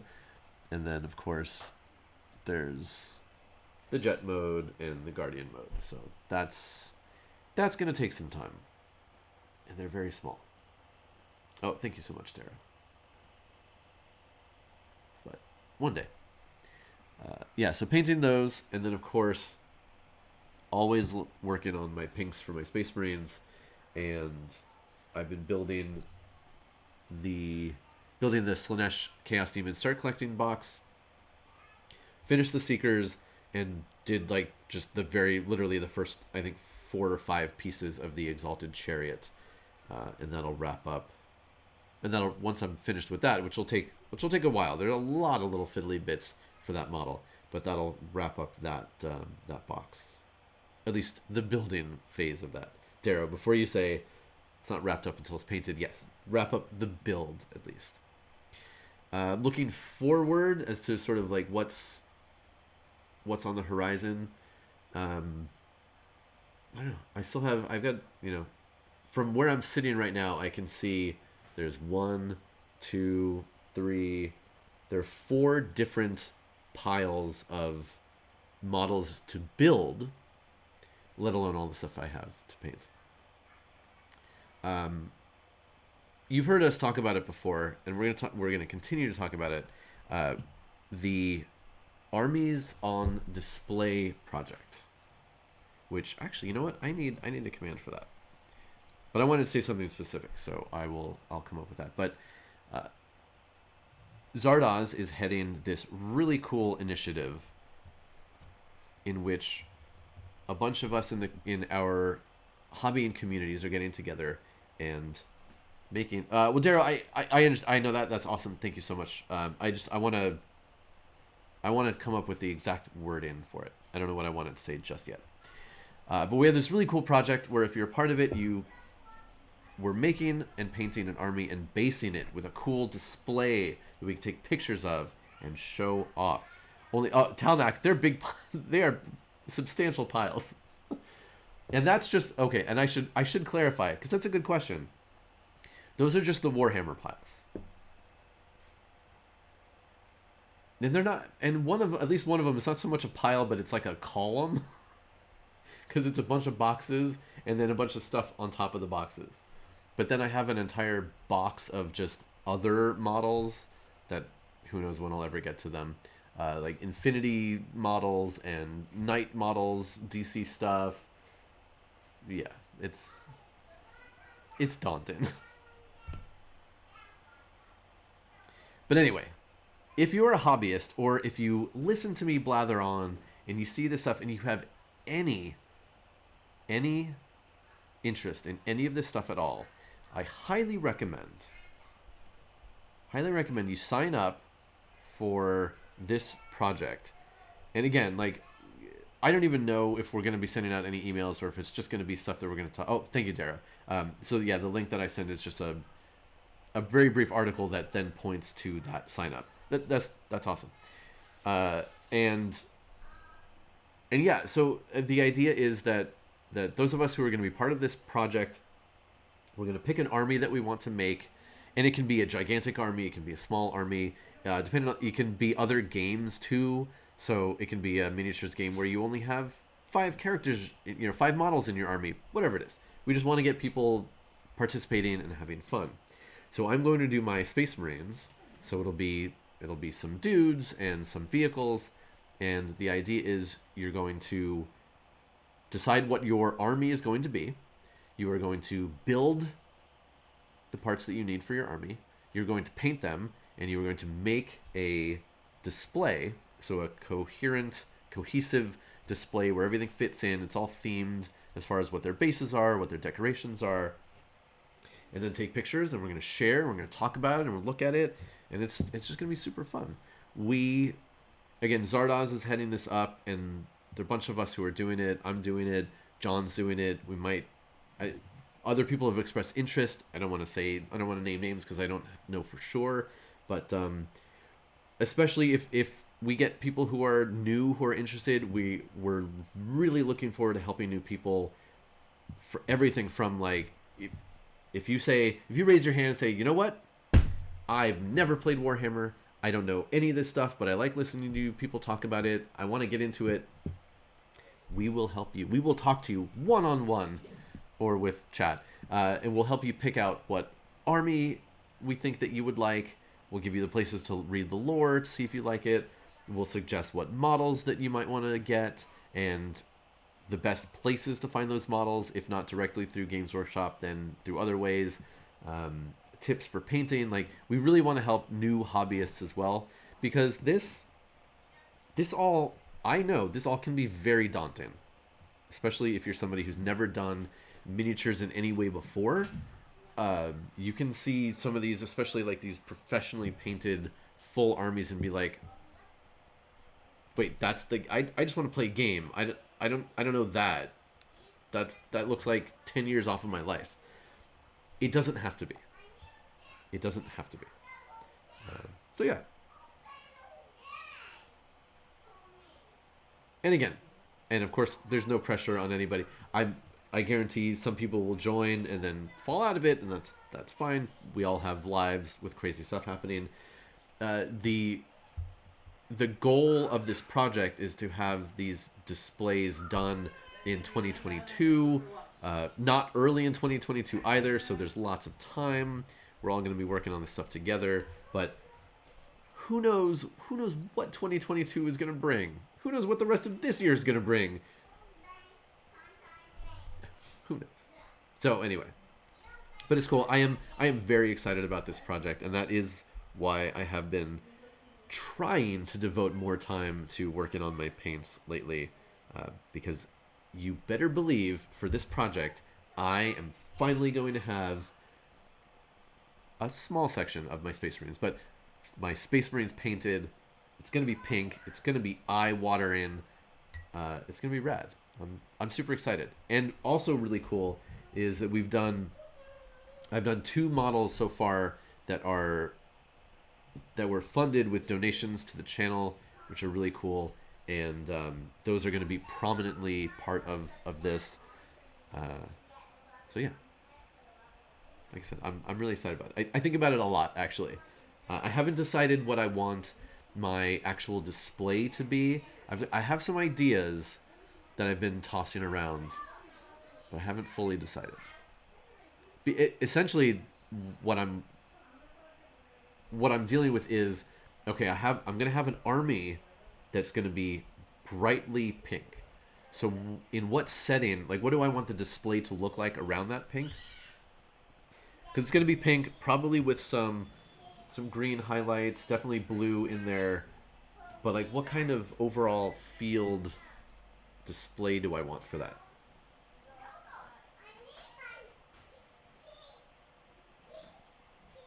Oh yes, inheritance. So there is a donation bar up on top. Absolutely no pressure, but if you liked sort of the idea of me doing these models where I build them on screen and you all have an input into how I build it and what we name it, especially this is the biggest one that I've suggested so far, and it would be a Chaos Knight. And they're big old robots that look really cool, lots of parts. It's a Chaos Knight, so it's going to have lots of spikes and maybe a claw. There are lots of different ways of building it. So yeah, that's We'll see. Like I said, and if we don't fully finish these, any money that is donated obviously goes to stuff that I will do for the channel anyway. Yeah, it's all good. No Ultramarine. So Tiny Chris says, I've never played Warhammer, but I've really loved watching it. Well, that's awesome. What would be an easy one to start off with? I don't mind building them, just rules-wise, what's easiest? That is a good question. As you've probably noticed from watching, so the idea behind a lot of Warhammer is, okay, it's based on a fairly straightforward rules system, but then every army has a lot of additional rules and additional options and things that they can do. Now, when it comes, and there are different ways of approaching the game and trying to determine what would be easier to learn, what would be more straightforward. And at the end of the day, to be perfectly honest, other than the easy answer of like, it depends, haha, which is not helpful to anybody, there are several armies that you could, how do I want to say this? Okay, so different armies can be played in different ways, which I've talked about before too. Like if you want to play Army X, but you want to do it in a ranged version more or a melee version more, like there are different ways you can go with different armies. But essentially, to find a straightforward introduction, you'd want to find an army where you could build and play with most of the same type of unit. And yes, Lord Talnak, that's exactly what I was going to say. Probably the easiest from that standpoint would be the Adeptus Custodes. Point for point, their models are the most expensive outside of the Knights, and most of their models have pretty much the same rules. Now there are variations, there are different things you can play, but and Henry Cavill plays them. That's true. Did you see the new meme from Tabletop Inquirer? It's like all the hobbyists are wondering if he finished his army, because we only saw that early photo of him starting off. Yeah. Now again, there are other. You could approach other armies with that ideal of, okay, how can I get into this army without diversifying to a ridiculous extent right off the bat? How can I get into this army and just learn the basics or the type of units that I'm going to use and see the most? And to be honest, like I said, you can do that with a lot of the armies. Space Marines, you could get away with learning. Like nowadays, you could totally do Space Marines with just Primaris Marines, mainly doing Intercessors, and like a couple of vehicles. And that would be a fine start to a Space Marine army. Yes, that, I mean, wouldn't we all like some one-on-one time with Henry Cavill? What other ones would be good?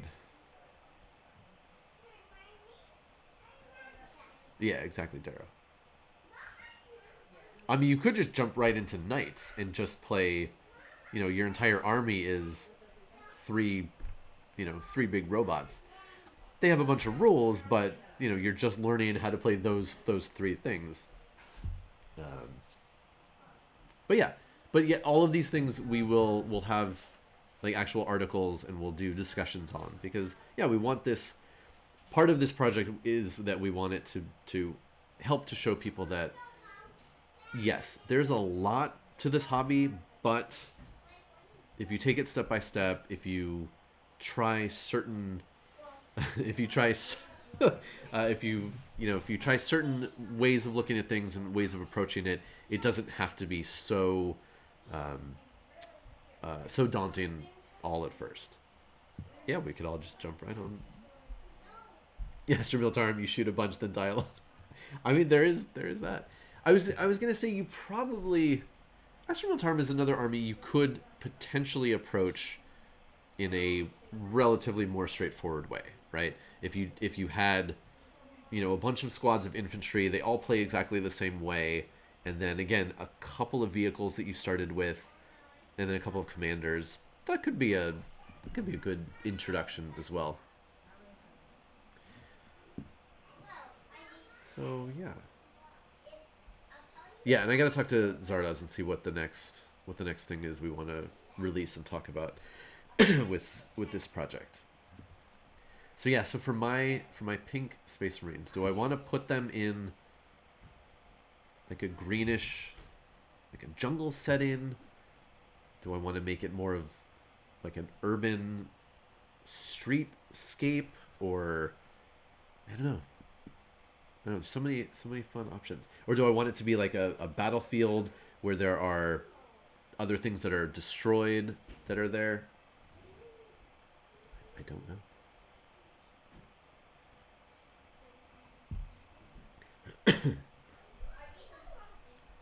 Yeah, and as Telnak says, yeah, with the Astra Militarum, like I said, I mean, if you wanted to get into the Imperial Guard and you just wanted to do infantry squads and Leman Russes, you could make a decent army and really just have to learn essentially like 3 or 4 units, and only 3 or 4 because you need some HQs in there. Yes, Ruiner, that's right. Choke the rivers, choke the treads of your enemies' vehicles with your bodies. That's right. Jungle with vibrant flowers and plants. That could work. Yeah. I don't know. There's so many options. And Tiny Chris. So another thing that I've talked about a lot, and I got to talk to Zardoz because I want to actually write this up and have it posted somewhere. But there are several ways of approaching. So say you want to get into Warhammer. How do you pick your army? Well, there are several different ways that you can approach even that. Tiny Chris, good question. I'll get to that in just a second. So you can approach it by purely aesthetic, looking at the models and being like, I like the look of that model or models. You can approach it by the lore if you've read anything or played video games, or or you've heard lore about the faction. You can approach it by play style, which army plays in a way that I would like to play. Fast and aggressive, slow and dug in, lots of range, lots of melee, whatever the case may be. Or you can try to chase the meta, which I don't suggest, but what people do. If you come into this game saying, I just want to win, you could check out what other winners at tournaments are doing and try to copy that. But 2 months down the line, that will all be different anyway. Okay, so Tiny Chris says, what constitutes an army? Is there always a commander? Are there specific grunts, fodder? What is the requirement to be considered an army? That, unfortunately, is a bit of a complicated answer. Essentially, the way Warhammer 40k works is there are different levels of play, and that equates to the size of your army. So that's one part of the answer. So there are perfectly valid tournament level games that are small armies, and there are types that are big armies. It just depends on what type of game you want to play. Within those, there are what are called detachments that determine what types of units you field, and there are lots of options for how you put those together. So when it comes down to, especially for somebody who's new, you definitely want to talk to somebody who's a little bit more experienced and can help guide you as to which units you want to create an actual army that you could play and be successful with. Because you don't want to just start grabbing random units that you see that you like the look of necessarily, because in certain types of games you will miss out on some mechanics and bonuses that you would get otherwise if you built according to the prescribed rules and the ways.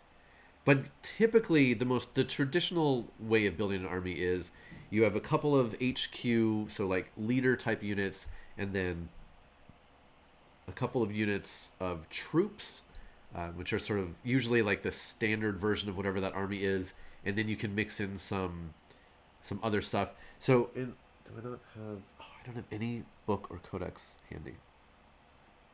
But essentially, when you look through the book for your army, every unit, the data sheet, the information for that unit will have a symbol that shows you what type of unit it is. HQ, so commanders, troops, which are your basic grunts, elites, which are sort of special forces, they do interesting, fun things, fast attack, those are going to be your speedy units, generally more lightly armed, but faster, sometimes with heavy weaponry. Your heavy, excuse me, your heavy support, your tanks, mainly tanks, and your flyers, so any aircraft, jets, things like that, or spaceships, depending on what kind of army you're playing. And then there are some other options like Lords of War, so if your army has access to some sort of a gigantic, super powerful thing. Fortifications, sometimes you can pay for actual like bunkers and buildings that are part of your army.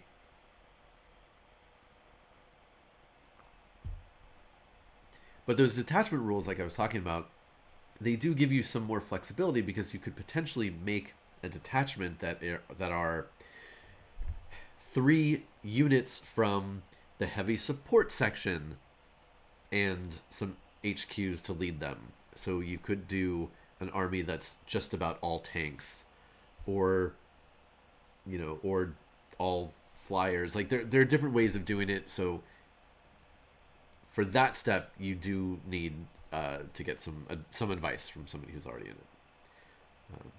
But yeah, but there are options. And then depending on how you build those, again, you have points to determine the game that you're going to play will be based on points or power level, which are just 2 different number systems to determine the full fighting force of your army. And you and your opponent will have the same amount to spend on your army, and you'll build up based on the points or power level of your units and what you give to them. And yeah, so a battalion, like Lord Talnak says, a battalion is like typically that's the base for an army, because it unlocks command points and certain other things that you can get along with it. But yeah, so two or three HQ units, right? Minimum 3 troops, and then some other stuff. But then again, if you want multiple from any of those other things, then you might want to take a separate detachment of those. And yeah, that part it's complicated just because there are a lot of options. But once you marry what you have with what you can do, and then you just put it together, you're like, okay, well I'm doing a battalion, and then I'm adding this, and then you just go. And you pick that stuff up pretty quickly. You just have to learn, oh, these are troops. So if I want to do a battalion, I need 3 squads of these, and then add a captain or add a captain and a chaplain, and I'm ready to go. And then I can add other stuff on top of that. Hopefully all that makes some sense to new people, or hopefully interested people. So yeah, that is the Armies on Display project that we'll be talking about a lot going forward.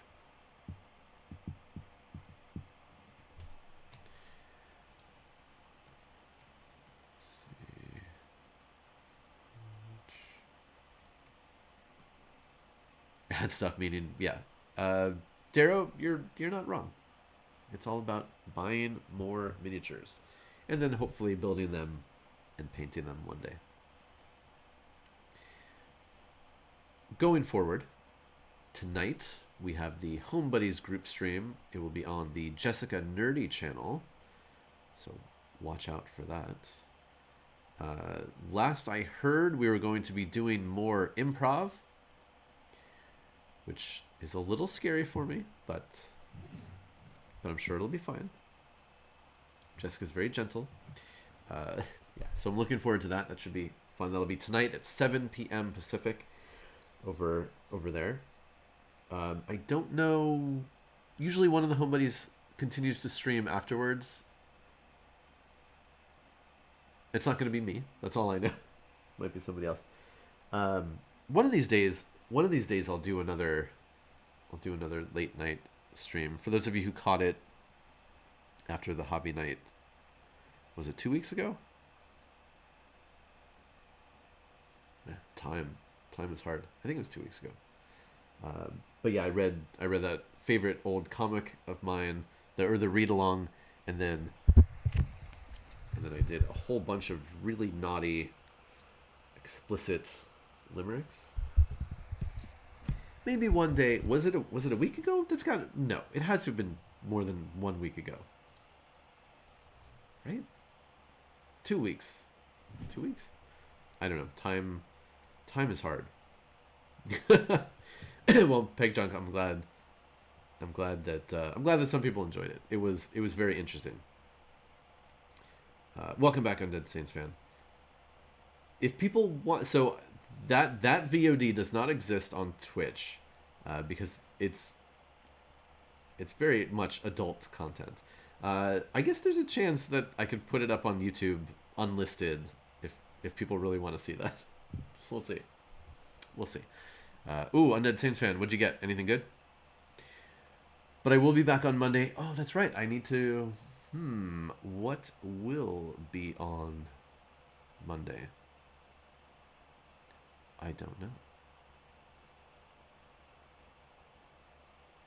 Yeah. Oh, yes. Tiny Chris, I've had this book for Club Sandwich on Wheat. That sounds good. I've had this book for a very long time, and it's hilarious and it's great. And yeah, when I was thinking of like, what can I do as a bonus stream at night that would be different and interesting? This could be it. I didn't realize though that there were, just for terms of service on various places, there's a lot in here that I didn't want to say, but there's plenty that I did do. Like I said, maybe we'll do more of those one day. There's 1,700 of them, so there's certainly more of them to read. But yeah, mythology on Monday. I have a couple of things that I've been thinking about discussing and or reading, so I'll pick one of those. Certain things I'm more interested in than others, so we'll see. No announcements yet. And then this coming week is, I think it's going to be pretty much a standard week of my streaming. This will be the last week without a Myths and Video Games Wednesday stream with Pete. We're going to kick off, it'll be the end of, what'll be the date for that? Yeah, so the 31st, the last day of March, will be our return to that stream. Pete, he got his capture card, and we'll be doing Assassin's Creed. What's the most recent one? The Norse one? I don't even know the name of it. Is it Valhalla? Probably. Most Norse things are just called Valhalla. Valhalla. Okay, cool. Yeah, very much looking forward to that because I love Norse mythology. Talk about it a lot, and we did the Greek Assassin's Creed game, Odyssey, and that one was really cool, really interesting. We had so many things to talk about, so I'm hoping that this new one is similar. Yeah, because I know we have some things going on this coming week, but I think it's on Wednesday. I think everything is Wednesday afternoon and Thursday, so it won't interfere with streaming. I know, right, Darrow? It is Norse meat. Oh man, on a what was it, on Jessica's stream last week? Somebody asked where Norse meat came from, and I got to tell that story. That's true, yeah. Valhalla on Wednesday. Right, an Undead Saints fan. So that's one of the reasons why when we were watching, we only saw the first season of American Gods. But when you first meet Mr. Wednesday, and he's like, "Oh, it's Wednesday. It's my day." I was like, "Oh, he's Odin. Okay." and my wife turned to me and she's like, "What are you talking about?" I was like, "Well, that's what, yeah. Odin is Wotan. Wotan is Wednesday. So that's the day." Yeah.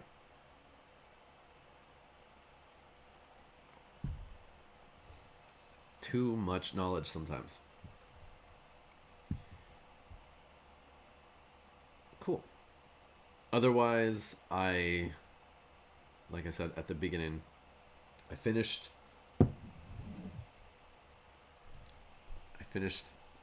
this movie, talking about it tomorrow on a podcast. Then I can forget about it forever.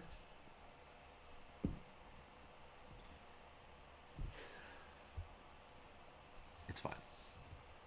It's all fine. For those of you who liked, or if you watch it and you do like Zack Snyder's Justice League, that's awesome. That's great. More power to you. For those of you who liked the previous version of the Justice League movie, that's also great. If you like them both, that's fantastic. If you like one or the other, that's great. I didn't love it, but that's just me. You don't need to listen to me. I mean, you need to listen to me if you're watching my stream, but you don't need to listen to my opinions. It's fine. I'm trying to be better, and I think about it more. And as I get older, my opinions aren't worth anything. You like what you like. I like what I like. It's all good. Now, if you're going to be an asshole about it, then it's not good. But otherwise, it's fine. So yeah, like I've mentioned this before, but especially with my kids, I really try to say things more subjectively rather. So I'm not going to say that movie sucks. I'm going to say, well, I didn't love that movie for these reasons, but if you like it, then that's great. There were things about. I mean, yeah, if you're, you can be me or you can be an asshole, as you were saying. But yeah, there were things about Zack Snyder's Justice League that I did like. Things about it that I liked more than the other version, but on the whole, I can't say I'm a huge fan. Snyder is like Tarantino, and unless you're like right there on the same vibe, it's just a long trek through a director's very particular idiosyncrasies and what that director is into. And hey, that's awesome that they have the power and the ability and the money to make movies exactly the way they want to do it, and that's what they did. Like, every shot is exactly the way that he wanted it to be, and that's cool. And it is, Zack Snyder's Justice League is very much more of a cohesive vision than the. I'm calling it Justice League for Joss Whedon. That movie is just, I mean, scene to scene, it's like, wait, what are the themes? What are we talking about here? So yeah, it's coherent. I think it's way too long. I think scenes drag on forever that don't need to be that long. But yeah, what are you gonna do? I like that, Ruiner. Your opinion is great if you agree with me. Yeah, it was cool seeing Darkseid and Desaad on screen, for sure. There were a ton of references and Easter eggs and character names, and I am absolutely a sucker for those. So I liked that aspect of it. There were way more of them in Snyder's version, more than I expected. Failure, I've heard that from people too, and I've also heard from people that they were, and I had this feeling a couple times that there were things in Snyder's version. I was like, oh, I thought that was a Whedon edition. I guess not. I guess you wanted that in there for some reason. But yeah, and it's all fine. I'll share the link for the podcast that I'm doing tomorrow if you want to listen to more ramblings about it. I did watch the first episode of Falcon and Winter Soldier last night, which was interesting. I don't really have a strong opinion yet. There were parts of it that I liked, parts of it I didn't like. Obviously, I'm going to continue watching, of course. We're all going to watch all of this crap. But it was exciting. It had lots of energy, and certainly more energy right off the bat than WandaVision had. So we'll see where that one ends up. And obviously we know from we know from all the casting announcements and preview stuff that there are a bunch of characters that are going to show up in that show that weren't in the first episode yet. Oh, but Undead Saints fan, didn't you like all the witty banter between those characters in the MCU movies? They had their moments. I don't know. The only spoiler I will say is that the first episode was not. They weren't. I don't think those two characters were even in the same room. I don't think so. But from the previews, it does look like we're going to get some of that, at least at some point. Come on, we all love a good buddy comedy, right? Sure. But yeah, there's so many things to watch these days. So hopefully you're enjoying your entertainment. If you are somehow not, I think all of you are, but definitely come and hang out in the Home Buddies Discord. I've got a general Scott channel and one specifically for Warhammer and modeling stuff. But come hang out, chat, drop those funny memes. Yeah, Pig Junk. Is this a... okay, I don't think this is a spoiler that matters at all. Because you know they're going to be bad guys. You know they're going to introduce some new stuff. So if they did, don't say it out in chat publicly, but did they ever say what the new bad guy organization stands for and what it is? Because if they did, I didn't catch it. And even new people they were talking to about it, they didn't say what it stood for, which I thought was weird. I mean, obviously we're going to get much more about it, but Eredinsk, that is smart. Do that. They did say what it stood for? Oh, I missed it. Interesting. Okay, I'll have to look it up. I haven't. I totally didn't catch it. And a friend of mine I was talking to didn't catch it either.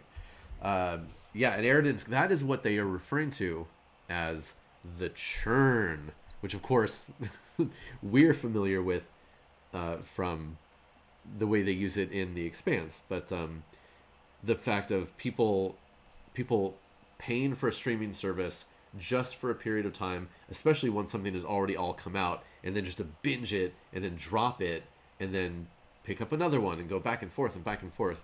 And yeah, how companies are dealing with that and trying to mitigate it by drawing things out, and I'm sure encouraging spoilers out there so you have to watch it right away and all of that other kind of garbage. But yeah, interesting business model to try to get around that. It's like, well, if you come out with new content and yeah, it's week to week, but then you wait and then you can get it all at once. And then, as Darrow says, there are other ways of getting all of this media. I have a friend, I don't know how he does it, but something new comes out on a paid service or in theaters, and within an hour, he has a download of it. I used to be connected with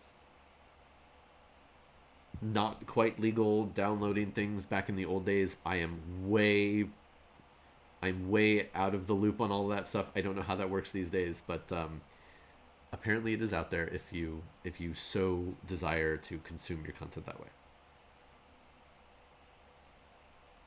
way. It's liberated, yes.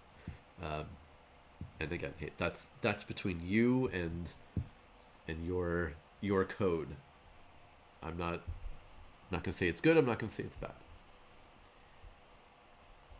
Yeah, I mean, apparently Fadir. Apparently, it is very easily out there if you know where to look. And again, we pay for enough stuff, and we have shared accounts with family and stuff. So again, I'm not paying for everything either. So I'm not putting any shade on people who get things in different ways. Cool. Let's see. Are any of our good friends streaming right now? Let's find out. Right? Exactly. I'm not mad. Just no, but it's okay.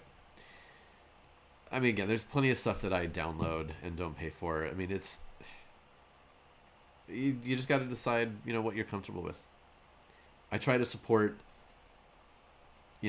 companies when I can. I try to support stores when I can, but there's just so much out there, and there's so many things that are way overpriced, and things with bad distribution models, and yeah, it's, what are you gonna do? The times continue to change, and we just all have to be flexible. Oh, we haven't watched Coming to America yet. I heard that it was funny, so we'll try it. It was on our list. So my wife and I, we never consume media together anymore, except for, like, we'll listen to podcasts or something at night while we're both working.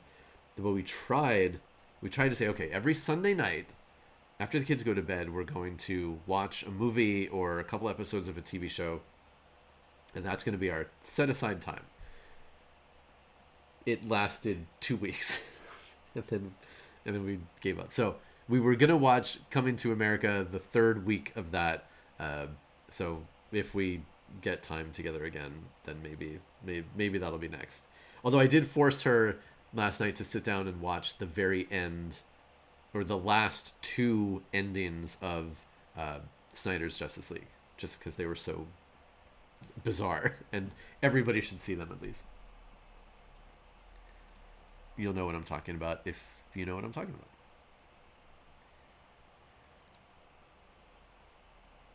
Okay, let's see. Check real quick. Yeah, and that's true. So, and for those, look, you got to prioritize, right? If you're spending all your money on models, then that's less money for, for other forms of entertainment. You do you. You do you. Okay. So it looks like none of our friends are on. Which is fine. There are a bunch of people streaming in the Warhammer channel. Let's see if anybody has sound interesting.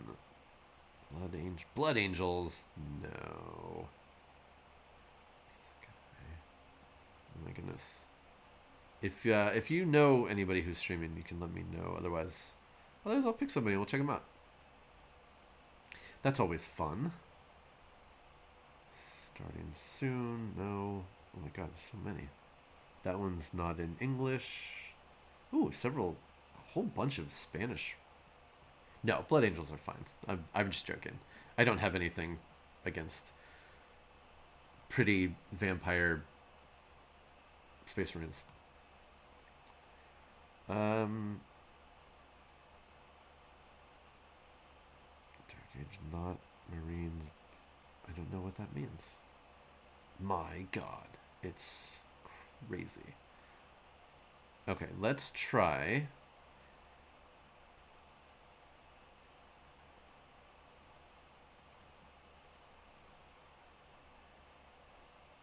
Yeah, a Ned Saints fan. I did have that thought that we might get more of the traditional Death of Superman world, but yeah, sure didn't.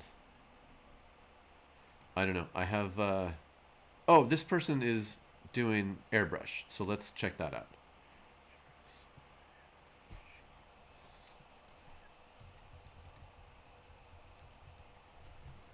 Maybe we can all learn some tips. Oh, okay. Well, thank you everybody for the streaming suggestions. I found something that looked interesting, but I appreciate that. Yeah, for some reason there's so many people streaming. Like I don't follow everybody just because I don't have them on there. Okay, thank you so much everybody who came and hung out today, talking about new stuff. Just chatting. No guests today. We did it though. Working on our guest for next week. It's down to between two different people. We'll see which one comes out on top. Right? Otherwise, have a great weekend.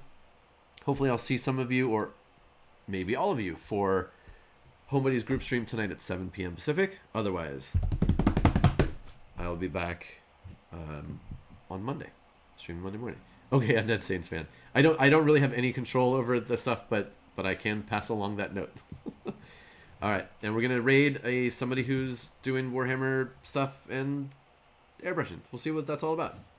All right, have a good one, everybody. Bye bye.